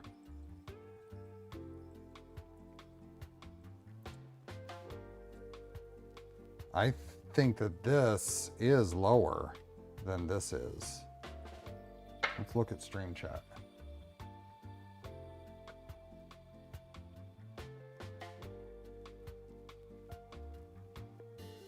So the intent is for it to be lower then. The intent is for this carriage to be lower and to not use the, and to not use these.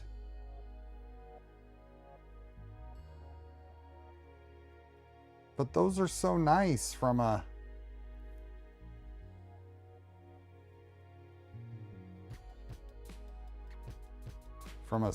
stiffness, multiple attachment points.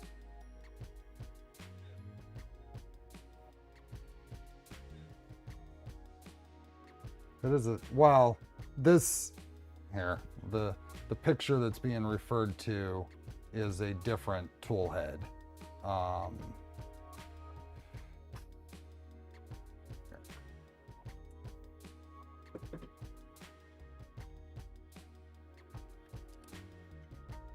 This is for the G2. It's for G2. So that's a different tool head,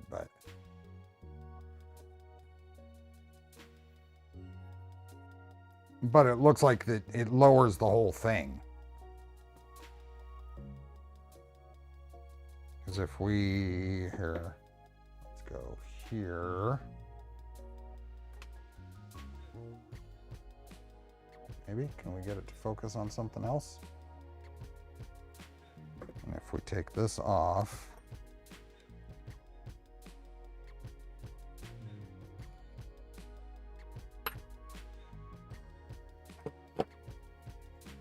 this goes on basically like that. That is significantly taller than this. Okay. Okay, so this is not what I want to do, but in the interest of, I can at least replace this without pulling the whole thing apart later. But in the interest of getting something done today, all better. Or at least we're gonna try. I didn't want to do that here. It would have been not great, but that's fine. That would probably be something to, oops, that's not what I want. Something to note then for the carriage. I don't know if Vitaly is gonna watch this later. I'll mention it to them.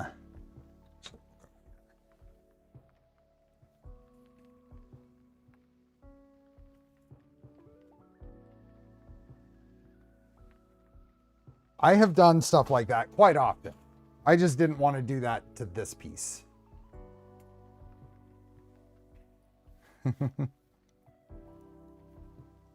So let's see how that works out. piece that I got. Let's get that out of the way. Let's see how, if we can get this going now. Put this guy on here.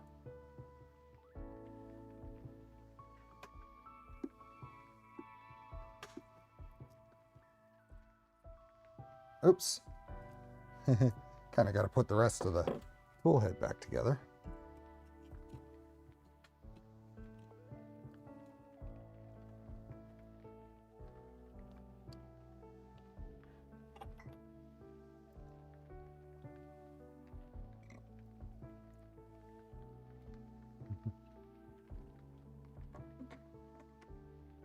We have 6 more minutes until we're going to give away some filament. And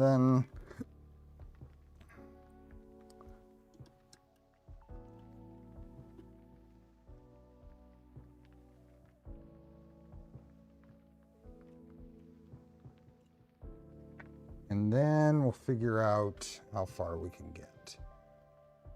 It could be we come back on Wednesday, next Wednesday after 3D Printopia, and yeah, it sits right down on there now.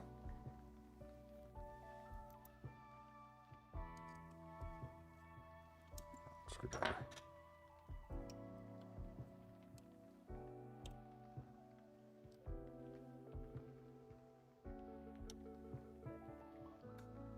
Oh, sits right down on there now.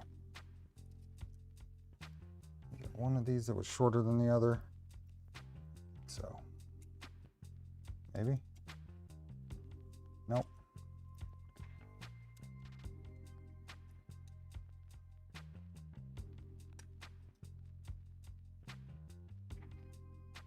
Who all is going? Will it rub on the extrusion? Nope. Nope. It's far above the extrusion now.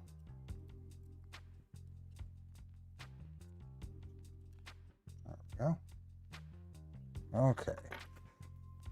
Now let's get some. Oh, I'm gonna have to cut these. I'm gonna have to cut these belts. Let's see where. These guys go hook on the bottom. Go right there.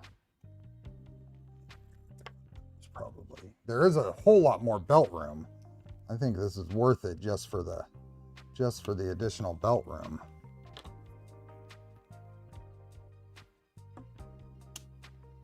Go.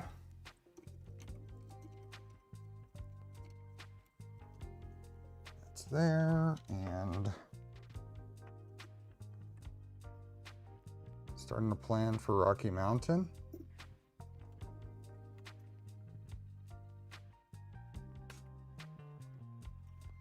I think the extra belt room is fantastic for this.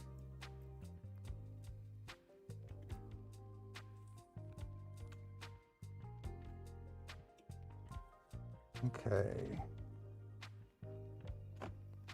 There's that one. There we go. Let's see where we're at over here. Just cut the minimum amount of belt I can get away with.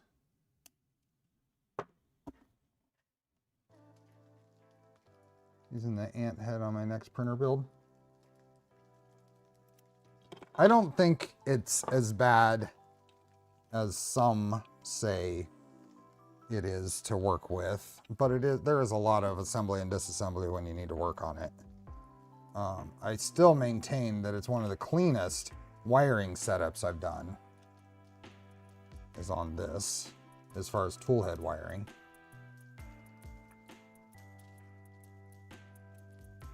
Okay, and then one nice thing is there's spots in the back to secure the lower part of the tool. So this is very, very rigid. Okay. Oh, this whole thing up. Drop the screwdriver. Felix is out. Look at that.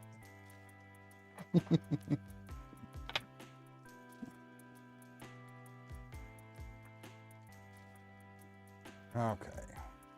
Take my current dragon burner apart a few times. Oh, fun. Boy. Boy. Getting to all these is not fun. Yeah, I gotta pull at least this side panel off.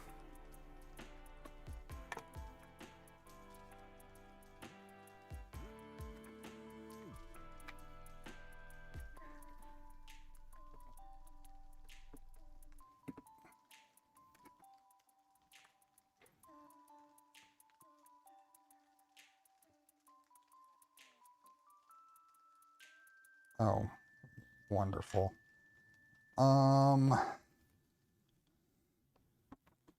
Maybe I can pull it out from the top.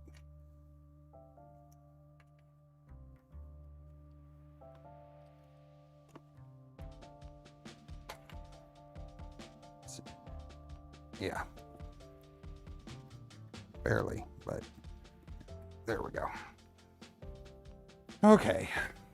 Now maybe I can get under here and get this.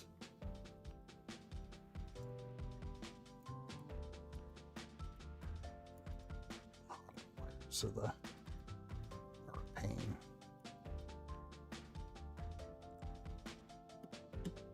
There we go.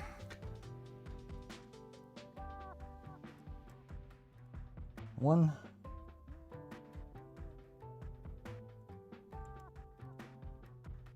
And we got, I think it's filament time. So those wires done. I gotta figure out what each of the other ones are. Okay. Polymaker filament giveaway time. Let's do that real quick. Then we'll come back and finish this off. How many people do we got here? 144, 95 likes. That's doing pretty good. Filament time, yep.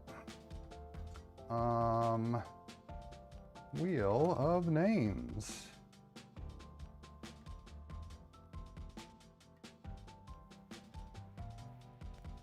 Get rid of Sundays. People. If Wheel of Names didn't choke, it would be interesting to just add, every week, add names, but Wheel of Names chokes. What ferrules did you find to the Nighthawk? I think they might be the ones it came with. I don't remember what I used exactly.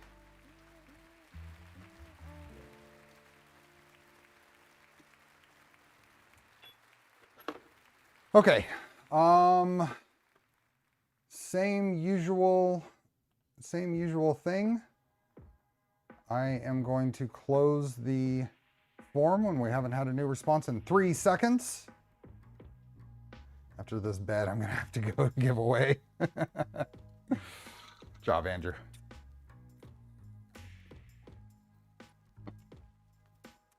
Okay, publish, don't publish.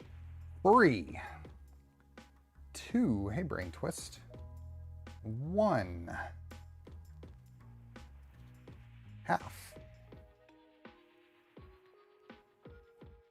Oh, there we go, 2 more. 3, 3, 2. Exactly, like if you're here, especially if you're entering. We have 136 people entered. 2, 1. And like the smash button, it's free. Exactly, we just got one. So 3, 2, 1, done. There we go. Okay. Let's see, we have, I want to see some. Zombie, thanks for the banana super sticker. We have, what is this? 2 weeks and 2 days? 16 days, 1 to 16 till Vice. 16 days till Vice. 1 to 16. What do we got? Number between 1 and 16.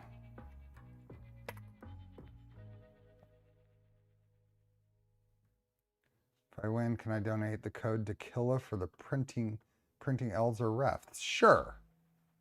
I think so.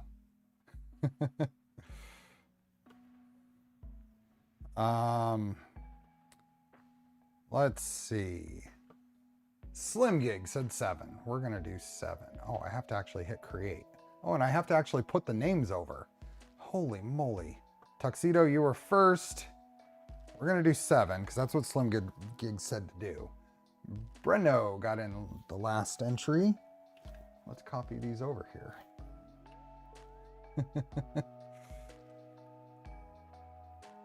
11. Okay, 1, 2, 3, 4, 5, 6, 7, and spin. Shuffle an empty list. Yeah. I'll catch up sometime. Guy Slaughter. Guy Slaughter. My watch is dead, so you have 2 minutes. You have 2 minutes. I let my watch die. About 2 minutes. Looking at the clock. Guy Slaughter, are you here?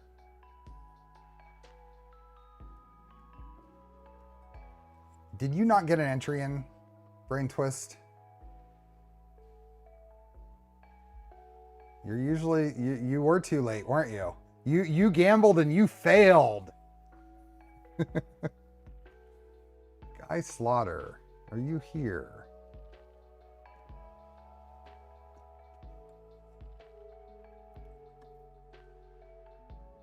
What do we have in here? Digital matrix. Need to respin to pass on. Guy Slaughter. We'll say when the clock turns to 7:06. You won't get to go to Vice? Yeah.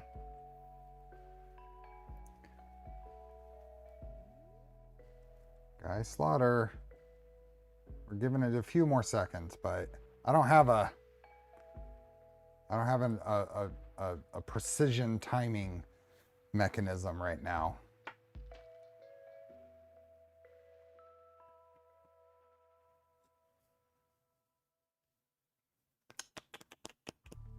Guy Slaughter. Okay, we're gonna call it. Another number between 1 and 16. Another number between 1 and 16. Oh, is it 26 seconds left? Is the list member only? No, I do not restrict this. Except for you have to get in there before I close it.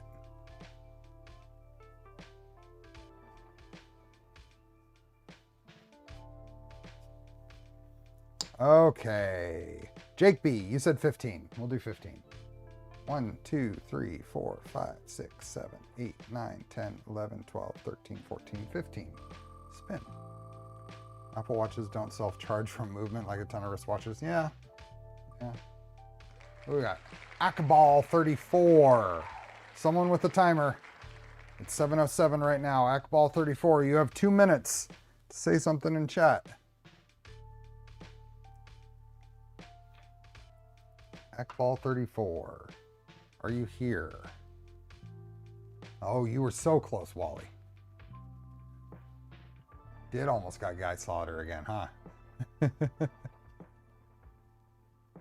Akbal 34. Now this does get late for a lot of people. This does get pretty late for a lot of people. So this might be a little, I don't remember. Was this more common? Was this more common when we were doing Tuesday streams? See ya, Nogarat.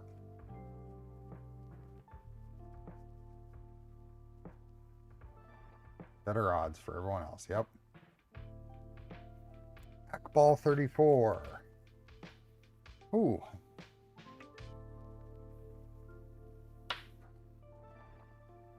Not late, just right. Akbal 34. Are you here? We got about a minute left.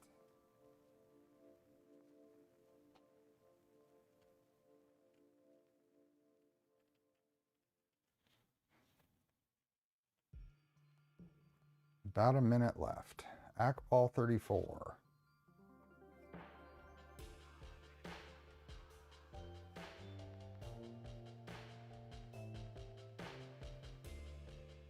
"30 seconds? Are you keeping time? Don't knock it." I appreciate that. I appreciate it. I wonder if... I don't think this works. I don't think it'll charge off my... It needs the watch charger.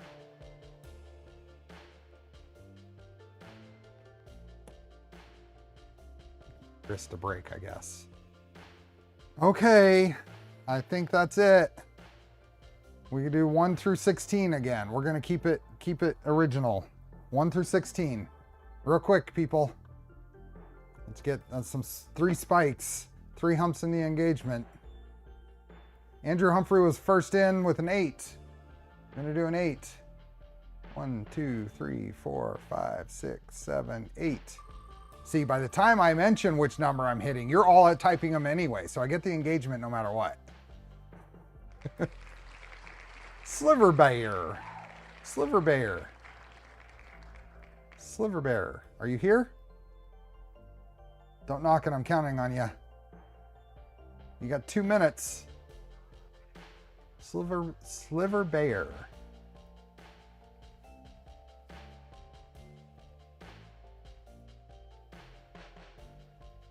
Oh yeah, Deanna was almost there. Hey, there you are. Yep. Congrats. Got it. Let me get this copied. And Oscar is right on the keyboard. Congrats. Let's see. Move this over, get this pasted in here. Find it. We are good. We are going to go over to my draft email. See, because I'm prepared. I am prepared. And where did that go? Right here. So copy the email address and sent. Congrats. You should have an email any second now, unless my mailbox is still screwing up. But I haven't fixed it yet. Raj gave me a good suggestion. I haven't followed through with it yet. Okay, unpin. Delete from the description. Congrats. And save. Okay. Imagine if that went on for another hour. It would not. I would not allow such a thing. Okay, where is the thermistor? I need to bring up the page on this. Good night, Andrew. Have a good one.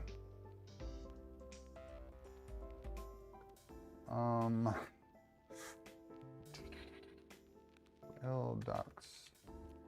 Let's go to LDO Motors docs.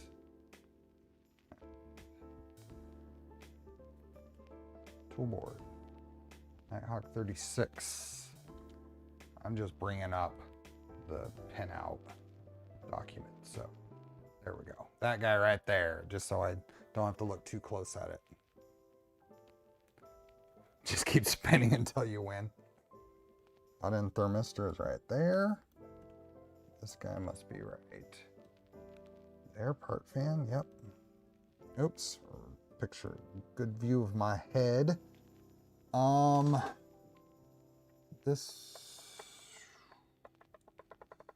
That one must be, shoot. I think this one is hot end. I think that's hot end fan.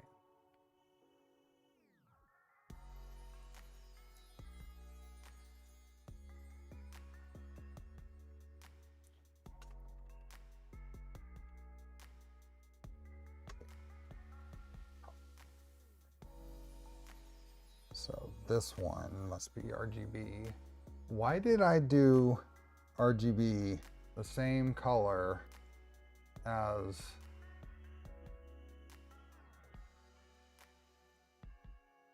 and why is that not lining up? That would indicate to me that that one goes there. This one goes here. Those are backwards. Is that going to blow up? Otherwise, we're plugged in. How do I tell? Oh, yeah, I can tell. The wire order. Ground. Yep. Okay, I got them right. Cool. Wire order is correct. No, the wire order is different on the connectors. They're not the same. So the one with the ground, I was about to point at the screen so you would see my finger on the screen. That's not going to work. The ground here is in the middle, and the black wire here is on the bottom. So they're both 3-pin. They're both 3-pin was the problem. See.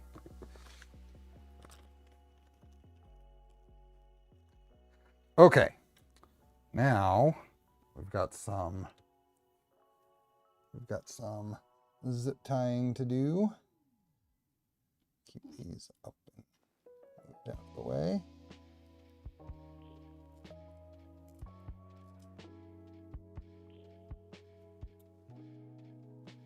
This is still nice and clean, so.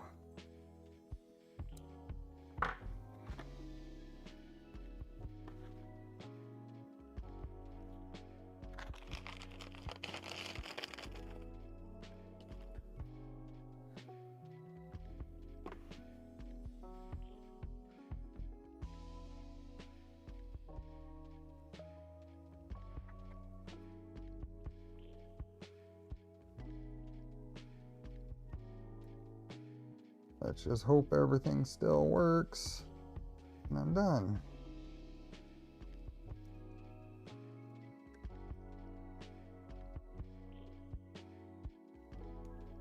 There we go.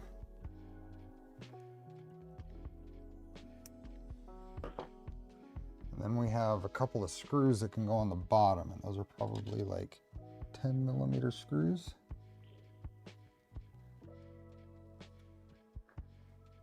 Maybe longer than that.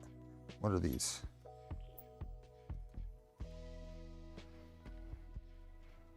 That's an 8, so yeah, 10. Get a couple of 10s. Oh, good night, Keith Kuda.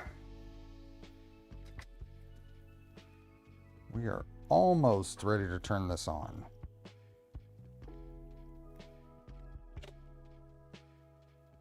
Get through a little more. Ow! I just ran my finger across. It didn't cut me. Felt like it might have. I ran my finger across something under here. It didn't feel great. Night, Hyper-V.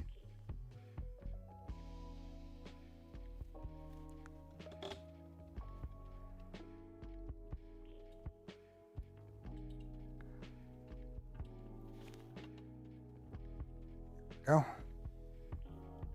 Yeah, that's good. Oh, and now we have the cover to put on. Finish off everything on the back here.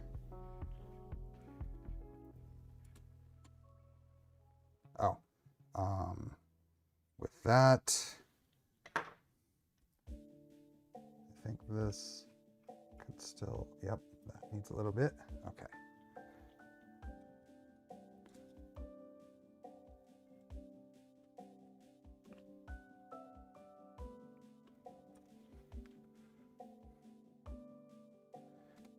Yeah, like I said, this is among the cleanest tool head wiring I have.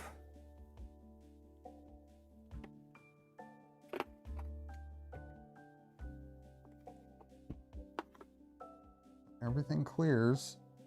everything clears. We just had that little thing with it being shorter than this. Now, does that mean that I actually lose Z height, but I gain some umbilical height above, I guess? Goes there. A couple of zip ties to hold it on.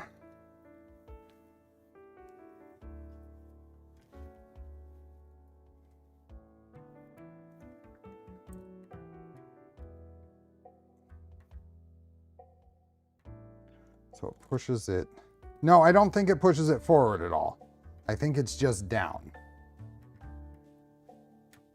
I'm not positive on that, but I think it's just down.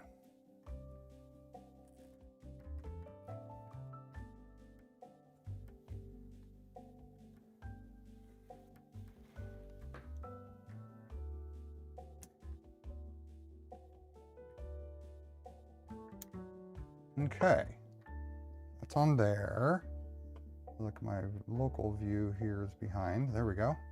Definitely nice wiring. I always leave probably a bit too much wiring on. I just dislike changing parts and then being short a couple of millimeters of wire or something. Well, yeah. I mean, that's always a risk. That's for sure. Okay. There is tons of room for the belts. That is the biggest benefit I've seen for this.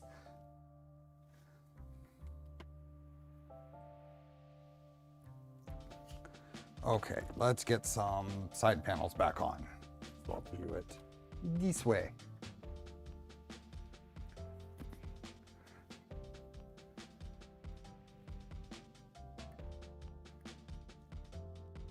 Yeah, those are all.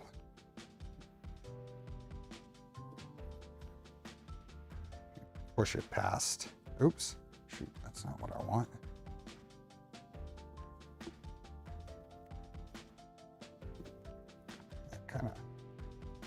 Kind of annoying. I guess I gotta pull this off.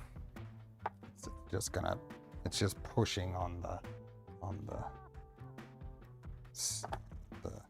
foam tape. Or maybe I can just loosen this a bit. Nope, never mind. Doesn't matter.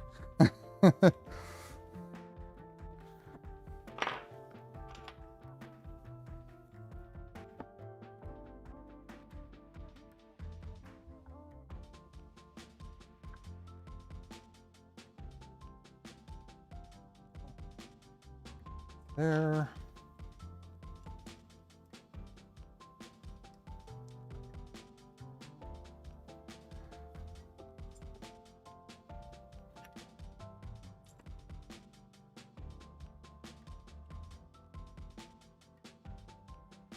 Gantry is the thing that determines the height.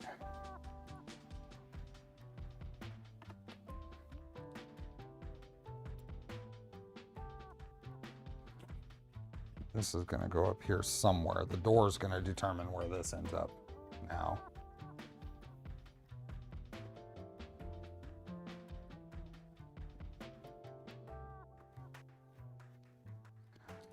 I got to admit, I like these. I like these printed. I like the printed things.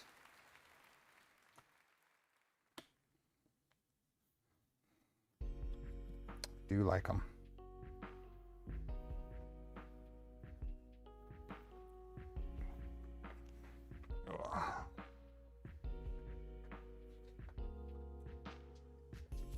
I did break a thing in here.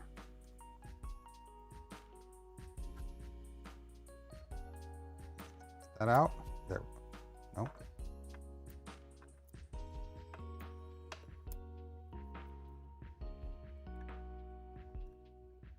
Nope.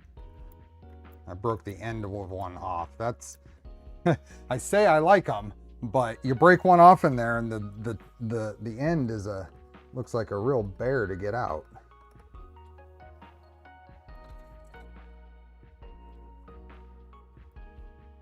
There we go.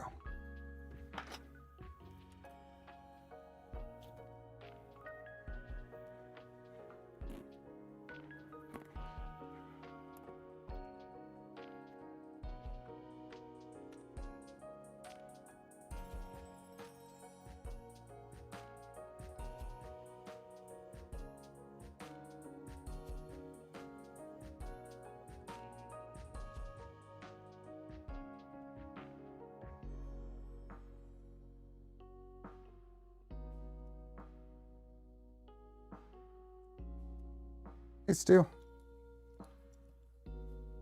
Late night with me. Yep.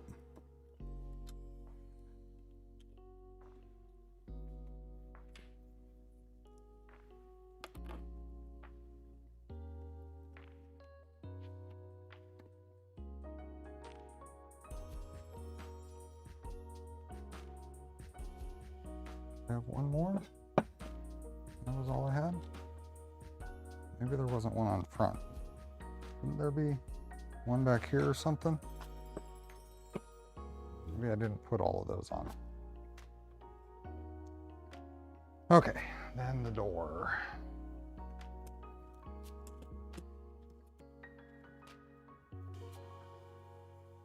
Steve streams are always so chill. They're great to watch. I appreciate that, Jeremy. Learning random things too. That's the goal right there. Learn the random things.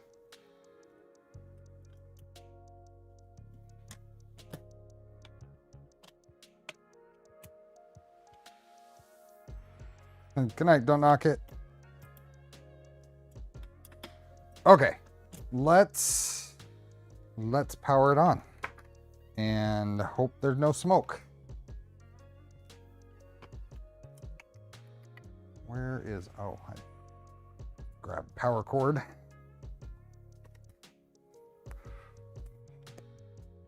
Power cord. Evil power cord, according to Oscar. He's like, sees me coming over with the power cord and says, nope, I'm out.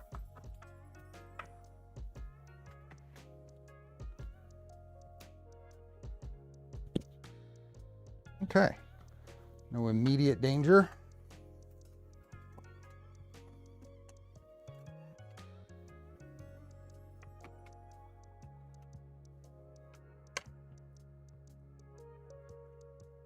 Stuff coming on.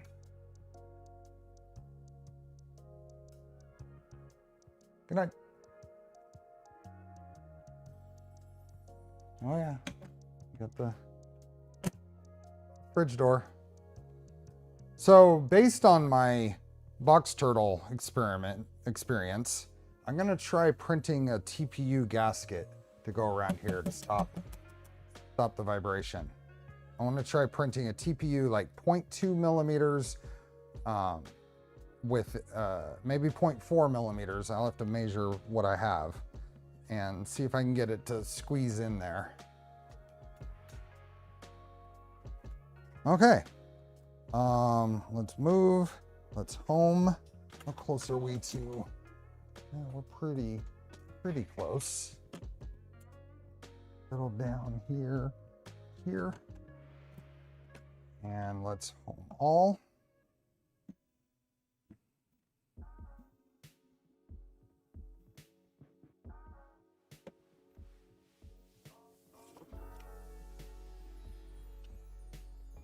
Okay. That's gonna air out, but that's fine. Home. Oops, that's not what I wanted. Home Z. What? Clipper shut down. Lost communication with toolhead board. Why?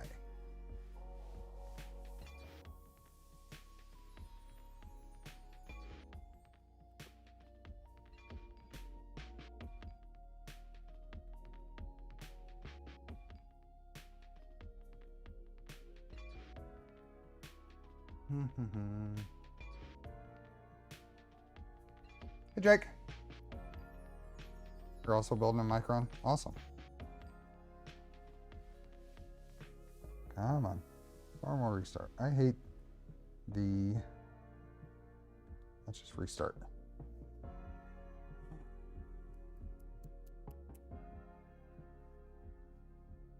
I like using 2x 2mm PC sheets with 3mm foam to fill the 6mm slot in the 2020 extrusion.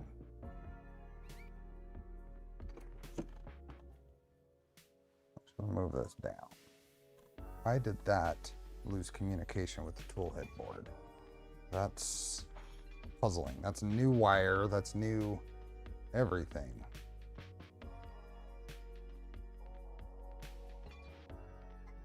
Cannot update MCU. What's going on here?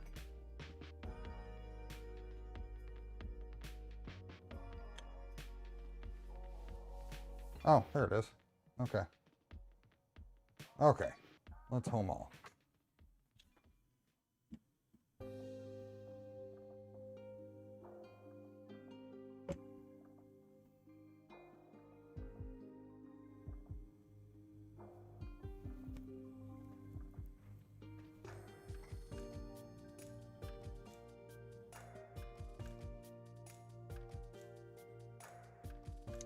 And QGL.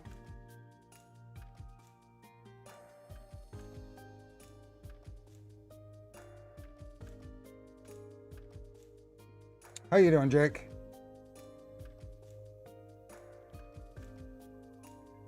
Dig the center of the bed retract after homing.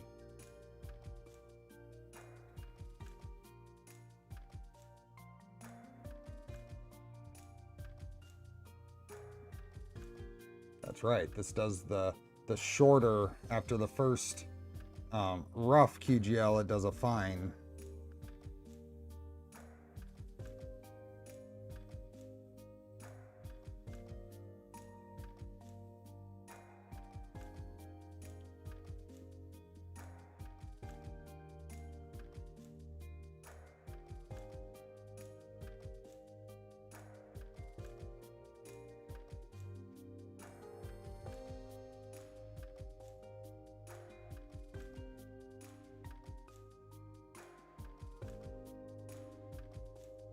.02 was the last one. What's this one? Oh, 0.0875. It's got one more to do.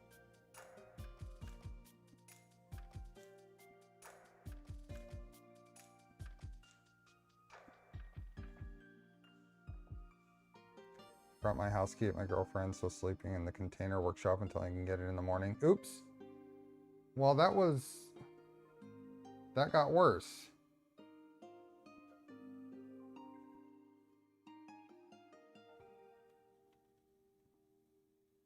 Too many retries. Okay, why? Well, that's good. Okay. Let's go up.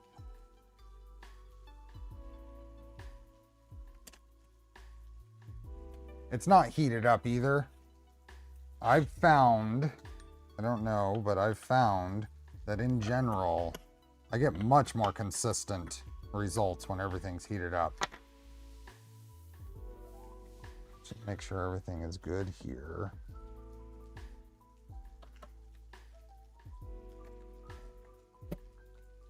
Let's go one more time. Omaha. Just glad brisket is staying with a friend of mine tonight. Is that a pet? It is a PZ probe, yep. Then I run it again and it only does one pass. Yeah.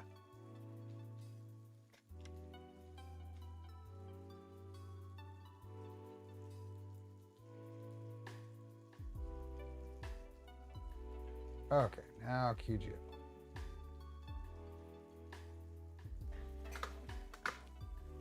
I am a little far forward. Might move that back a little bit. It's like just a few millimeters in on Y in the front, and it's quite far forward in the back. I can go back 30 millimeters in the back for the QGL points.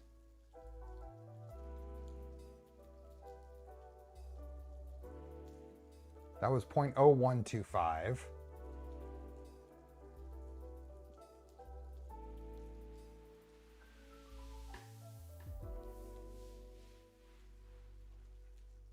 .0168.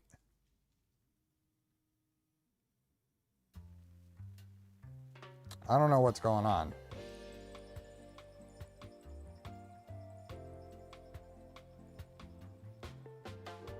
Okay, there it did it. 0.004. QGL points. There's 2 points, Robert. There's the probe points and then the gantry points. So the gantry point should be the pivot point here above the rails, whatever the coordinates of that are, compared to 0, 0 on the bed. So I'll have to look at the points. Let's see if they make sense. Let's see if they make sense. Why don't we do, I want to do compare belts first. So we're going to let that go. And while that's running, we're going to go to our configuration and look at our printer config and see what might be going on. We're going to scroll down here to wherever QGL is defined.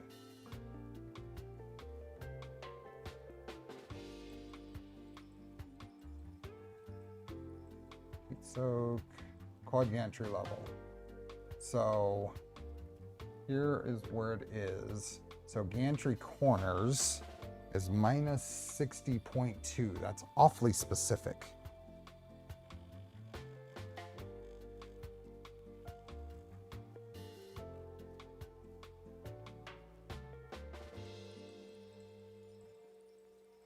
The door is vibrating like mad.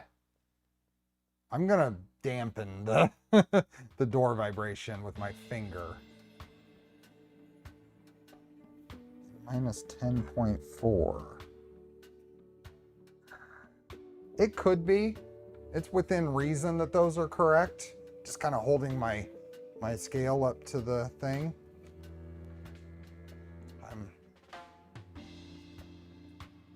I'm damping the vibration.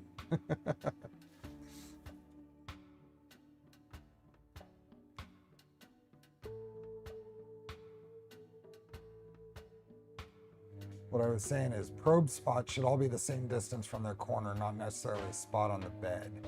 Probe spots don't really matter as long as you're hitting the 4 corners of the bed. The gantry corners is the one that matters.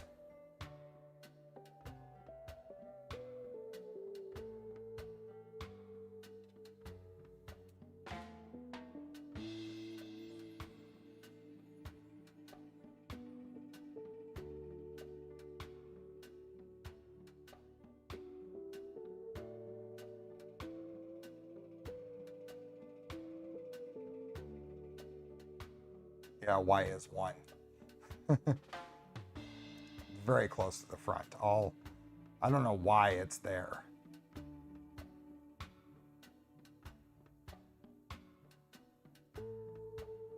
Oh, it's because this config is assuming a beacon style probe.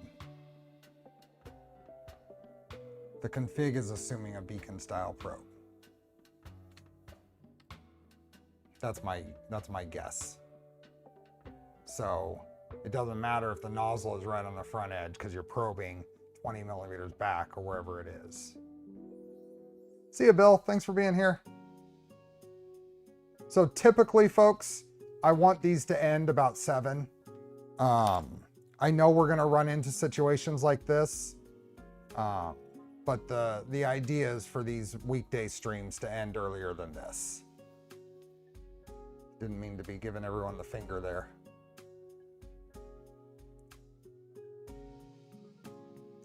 I ended up lining the slots of the door to tighten the panel with 1 millimeter thick foam. Yeah, I just haven't taken the time to figure that out.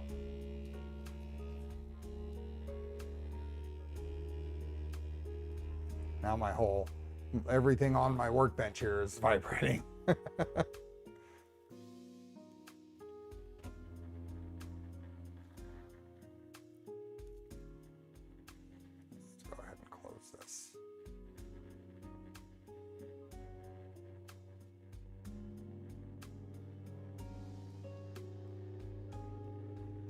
Felix is not impressed. I'm surprised he's still there. I'm surprised he's still there.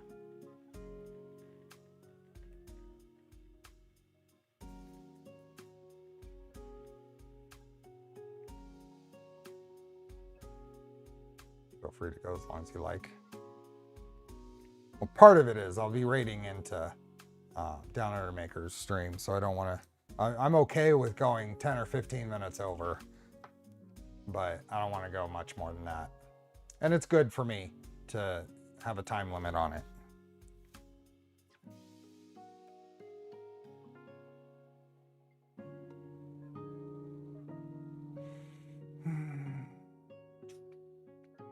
Okay, so that finished. So it should be telling us building the profile. Cleaned up output folder. Okay, so let's go over here to our shake and tune results. Here's our belts result. And let's look at today's belt result. Well, that's, I think, a little better than we got last time. One of the probe offset values applied. That's a confusing point, Troy. It depends on what function you're doing. I think, at least for QGL, it's probing at the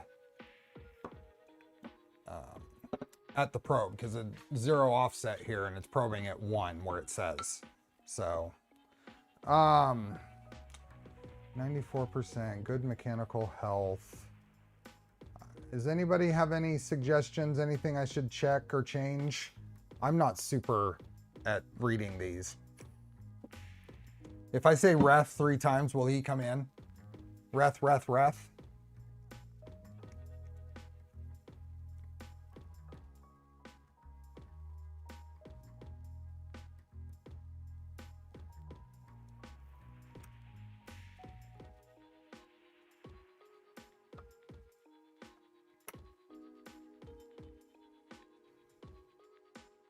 I think the goal is to keep everything within the green here. We're close, but I don't. Here, let's do a quick. It's John Stern who tunes up like a bad penny when you say his name 3 times. This for a day ended up 1 tooth off on a belt length. I spent a ton of time checking belt lengths on this one, so I'm hoping I don't have to do anything with that. Let's move the tool head back a little bit so I can get this in here and see our comparison of right at 2.7. So okay, so this one might be just a little under. So I want to try just bumping this like a 1/4 turn and then run that again and see what it does. Ref. See, it works.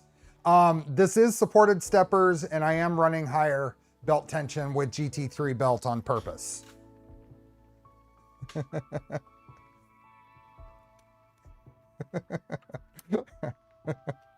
Who told you? Who fetched the ref?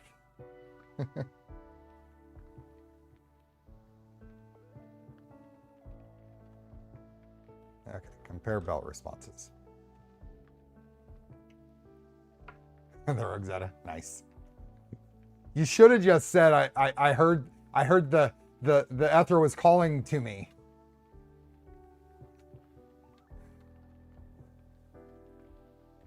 You could have played that up a lot more.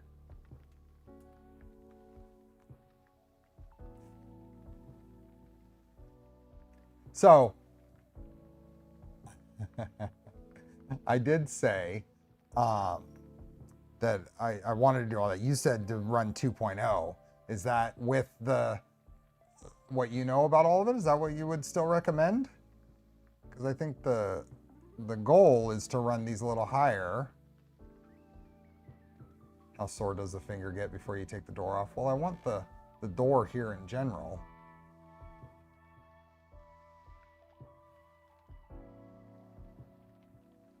See if this wakes up Felix at any point.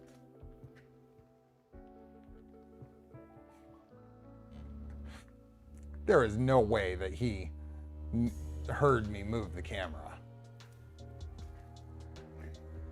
It's comfy.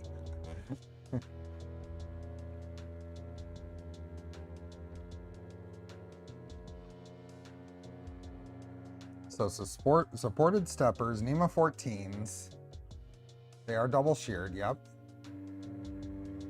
I'm running about 2.7 on the PF Makes meter or tool.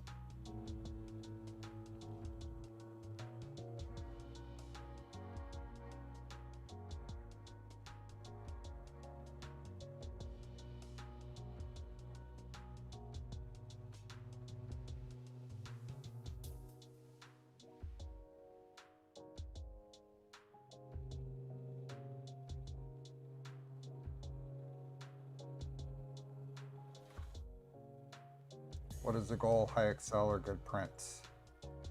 Well, both, of course. Come on. Chasing unicorns, man. See you, Greenbeard. Take care.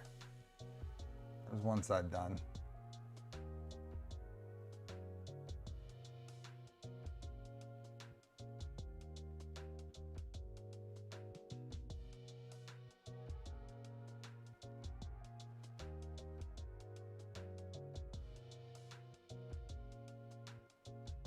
BFA would be a concern. Well, I haven't printed, so we'll see where we end up with printing, because honestly, print quality for what I want. I want print quality. And the full, I mean, I've got a Revo in here.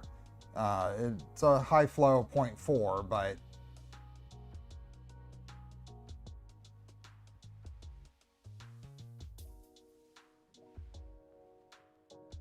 we'll see where we end up. If I have to back things off, then I will.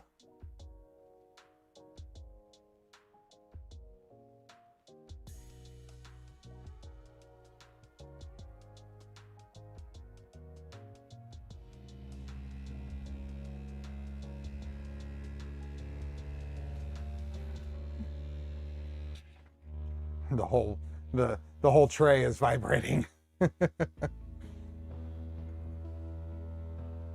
Quad XY, Wrath, come on. You know who you're talking to.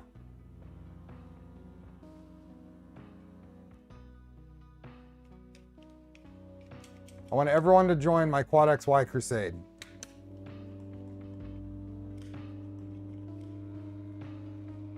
Or come up with a new term that makes sense.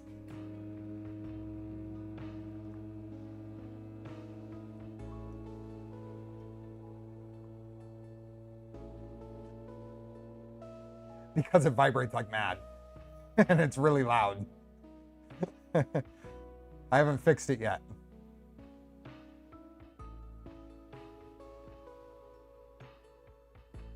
Can we get shirts made? Yes.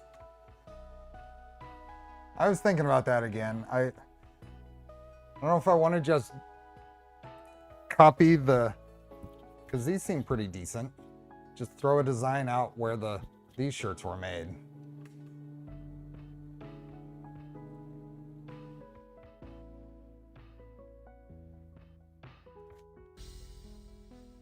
I like the green though. Better than just all black shirts. Okay, that should be done. Working on it. There we go. Good mechanical health. Ooh, I improved it. It's 97.1%. Printful? Yeah. Oh, I think the problem there, though, is they don't do international or something. I will ensure AT2 docs refer to as Quad XY just for you. Okay. Okay, so when I finish this is where we were at. This was before we changed out the carriage. This was we just ran it once, didn't really test anything. This was a few minutes ago.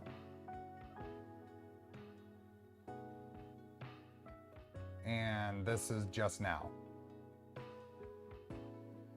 Printful does international, but you have to set up the store with a real shop instead of the instant easy store. Oh. I also really like the Armor Turtle shirt, the style and the feel. So I don't know if that's a, I don't know where you guys get those. I know you've told me before. Run input shaper. Okay.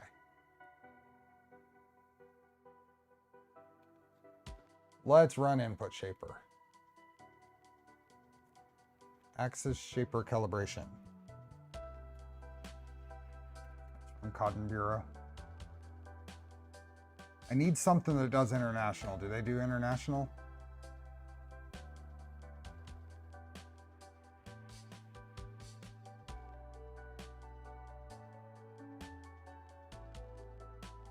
Shirt blank is from Next Level Apparel.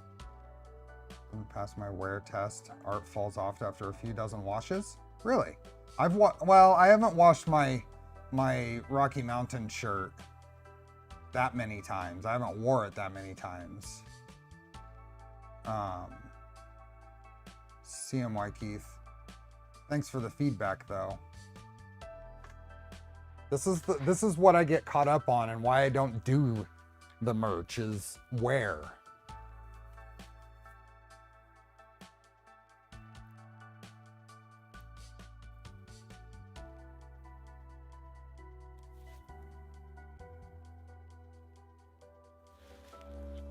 Yeah, my experience for the amount that I've washed, these Printful shirts have held up so far, but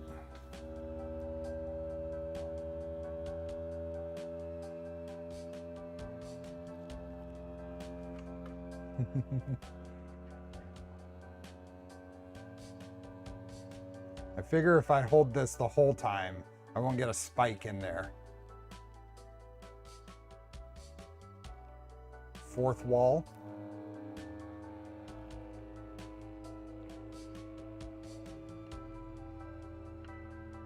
You won't get as much Excel increase as you think with the increased tension in a 2-motor gantry. Okay. Made with them all cracked and wore away. Might be the type of design. Maybe a lot of solids or something. I wonder if the particular art makes a difference there.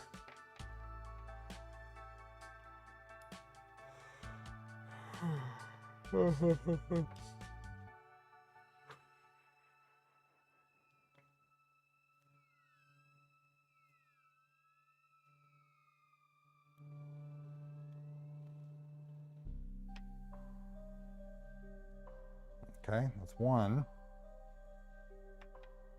Is it gonna go another? Or was that both? Oh yeah, that was X. So the increased tension will also wear out the parts, motion parts faster. I know. We've talked about all this. You try to increase performance to a certain degree and you decrease maintenance intervals.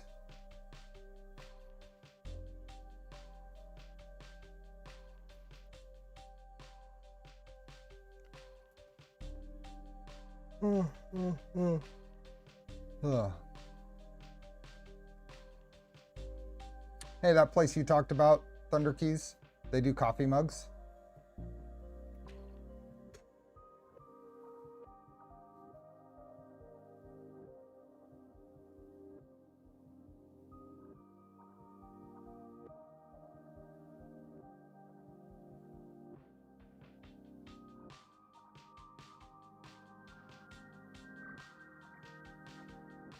You did send me a mug. Okay, that's right. I do have a mug.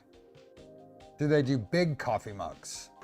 Like fit my largest button on the Keurig coffee mug. Without a bit of a shadow from the print.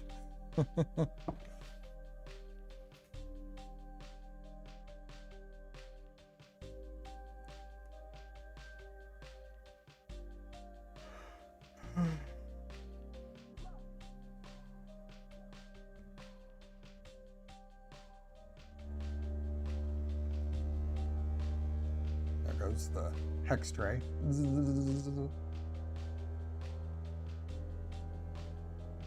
Only 11 ounce. Fourth wall maxes out at 15 ounce. Okay. What is this one? Does this say?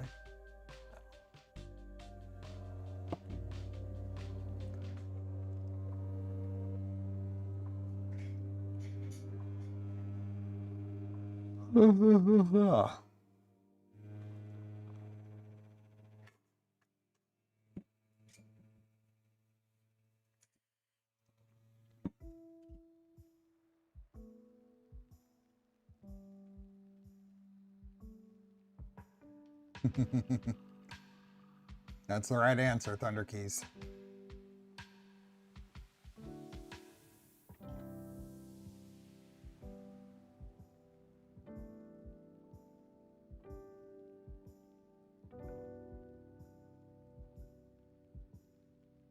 Plus 2 months. I don't think we're at the 2 weeks point yet, so it's plus 2 months every time you ask. Good luck, Phil. Wish you and your wife well.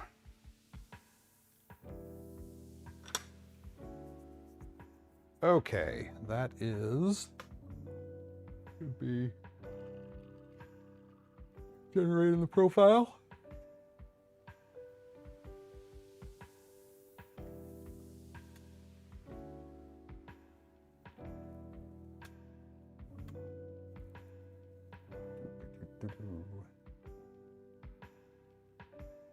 Okay. Steven. Input shaper. Okay, X.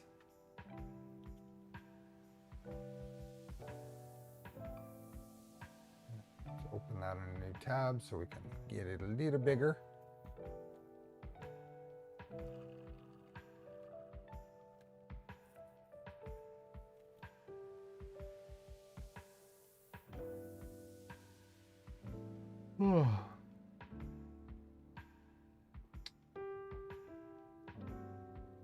Smooth.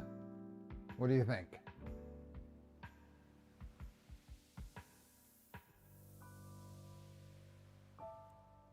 And then Y, your Excel per hertz is high. Is that good or bad? And Y.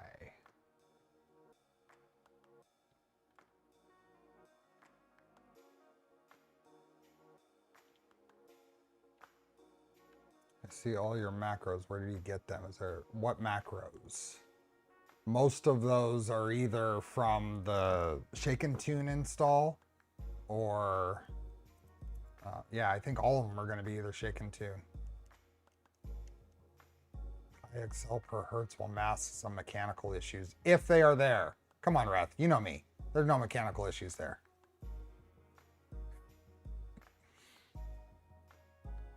Copy and shoot. Let's see. I'm a DM. Can you shoot me? Maybe I can find you. There you are.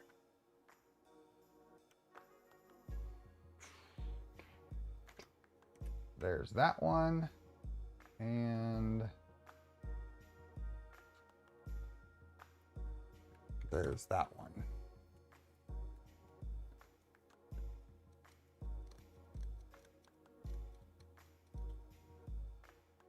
Okay, so Y looks really nice and sharp and no, looks like reasonable max it cells on Y. Now can we do the, what was the other one? Axis map calibration, is that the one? Or was it the vibrations profile? I'm just going to find speed angle ranges where the printer could be exposed to VFAs. High XXL or zero vibrations. Well, probably zero vibrations. No, it is vibrations, so you need to plug in input shaper first. Oh, okay.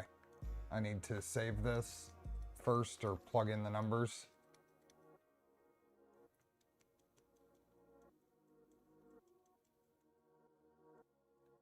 So let's go in here.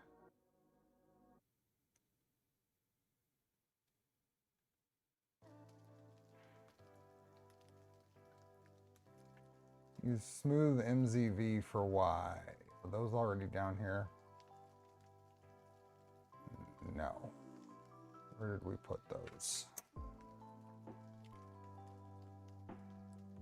Here we are. Input shaper. Shaper type.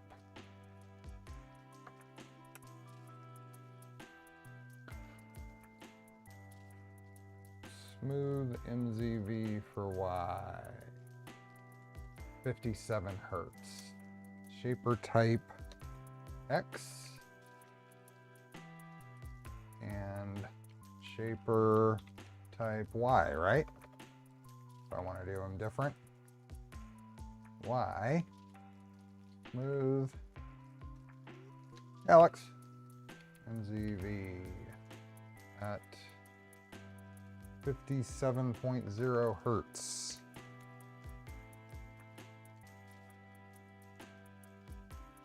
And then I would imagine probably smooth EI for X. Let's see. Smooth EI for X. At 69.4 Hertz.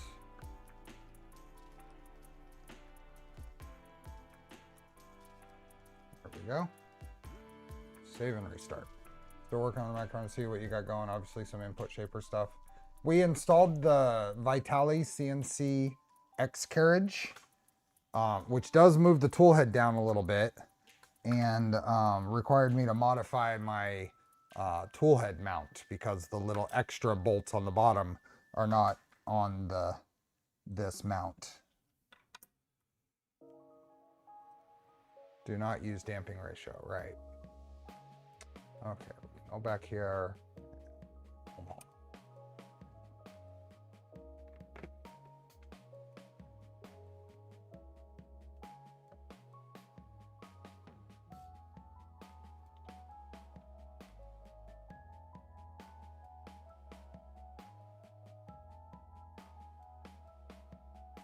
Max Excel for Y is 9250. That's high compared to many of my printers.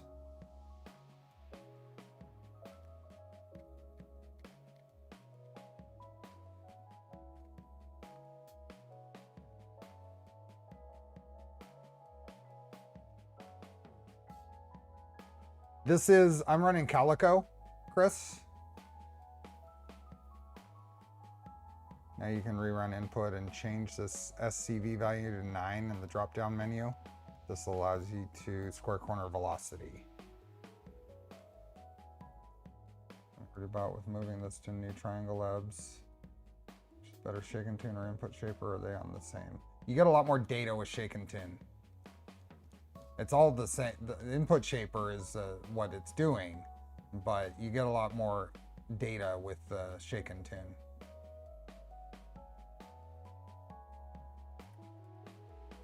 Okay, and then hold on.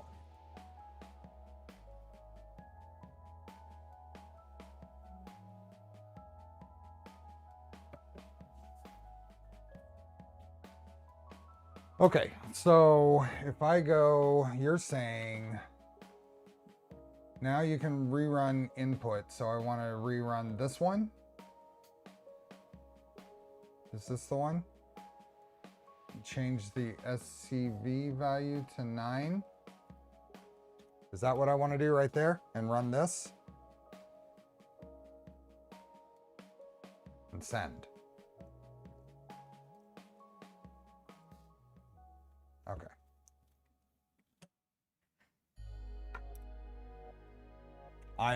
The fingers are on the door so it doesn't run me out of the room with the vibrations.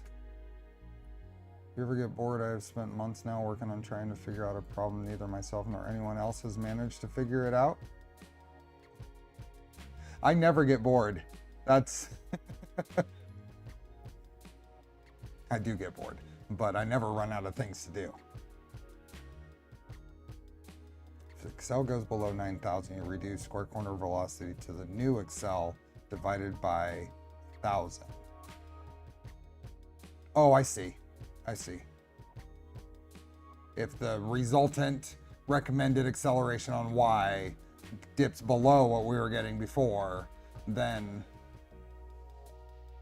divide, if it's like 8,000, change the square corner velocity to 8.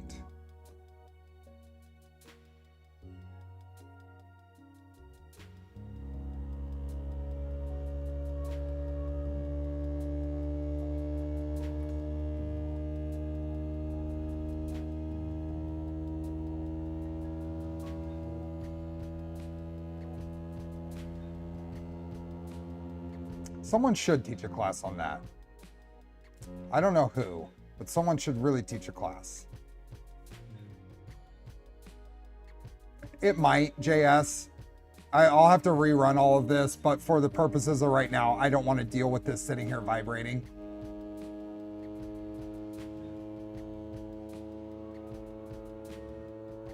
You're right. There might be some impact to this, but it's really irritating.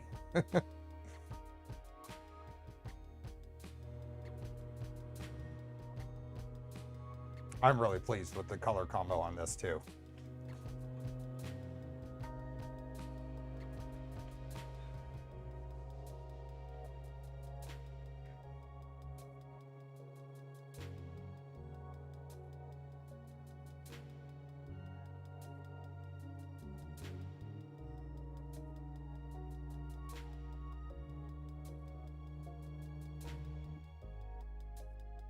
Just another trade-off in optimizing your printer. Yep.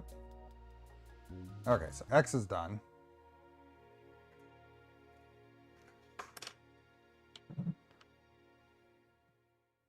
So here's what we'll do. I don't know how best to do this, but I'd like to hear from you folks that are still around. You're still around. We got 90 of you still around. I'd like to hear from you on if you want to see more of this next Wednesday, because we're not going to get to printing. I'm going to sign off probably when this test is done. We're going to look at the results.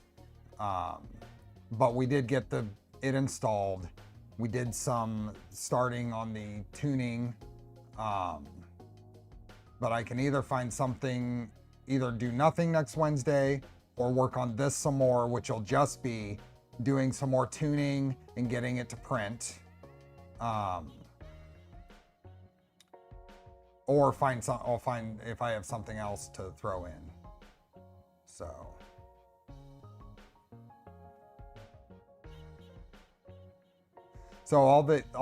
these macros and stuff you can find on the Micron Printer for Ants GitHub Ceramic Squishy. Oh, you're not gonna get a class on input shaper from me. There might be somebody in chat that could do it, but not me.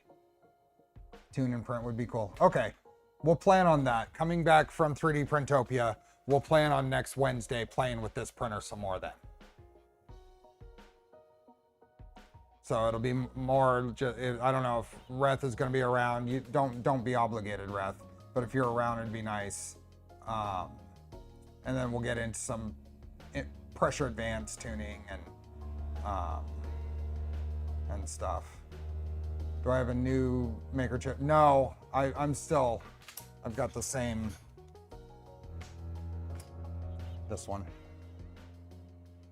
This is the one that I printed more of for 3D Printopia. I like this one.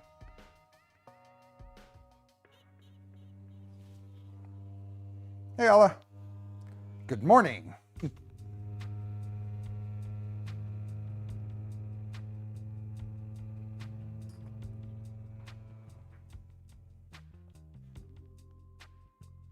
Surprise, helping is awesome and generally likes to figure stuff out. You can try it. Helping is awesome.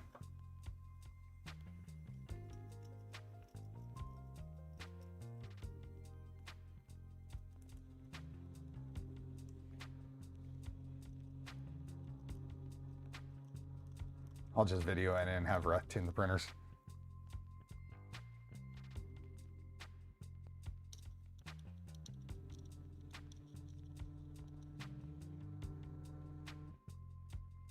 Okay.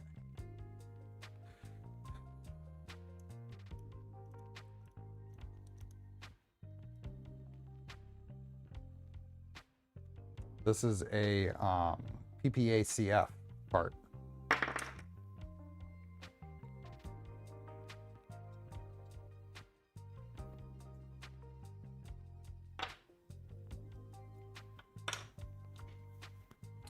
Okay, it is working on it.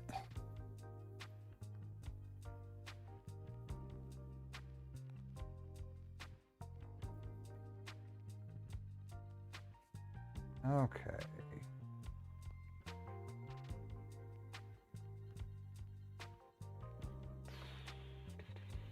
Go here, and shake and tune, and input shaper, and let's look at X. Oh, we want to look at Y, because that's the one that was smooth MZV at, open a new tab.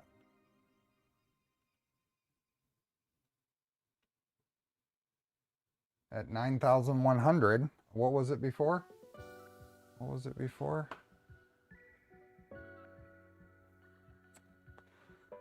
9,200? What do you think, Ref? Square corner velocity at 9 and it was at 5 before. Does that mean that we leave it? You're good. Okay. It didn't drop it. So by increasing the square corner velocity, it didn't decrease the detected recommended acceleration.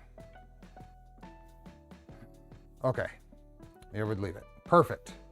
So I'm gonna leave all those in, and then we would go right to printer config, and where's the printer? Here we go. Square corner velocity of 9, right?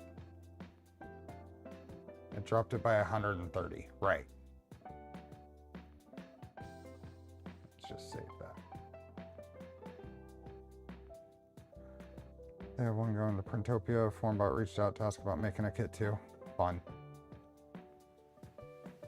Okay, let's put a pin in this. Put a pin in that. And, oh, I moved the chat down there. Okay. Good night, Tuxedo. We'll continue this next Wednesday, tuning the Micron. Generally, the higher your SUV goes, the lower your max Excel goes. Set S to 100 and do not be surprised if you get 0 Excel. Got it. Positron or demoing load cell probing. Nice. I'll be sure to check that out. So if you're going to be at 3D Printopia, I hope to see you there. Otherwise, I will not be streaming this weekend, but we will be back here on Wednesday, probably about that 4:30 time slot. I have not built a torque yet. I own the files. I printed a test print. That was early print on a Core 1 for the front bumper. And that is Polymaker lime green ASA. So anyway, take care, everyone. I hope you have a good rest of your week, good weekend. Hope to see you this weekend. If not, I hope to see you next Wednesday. Take care, everyone. Enjoy the build. Bye.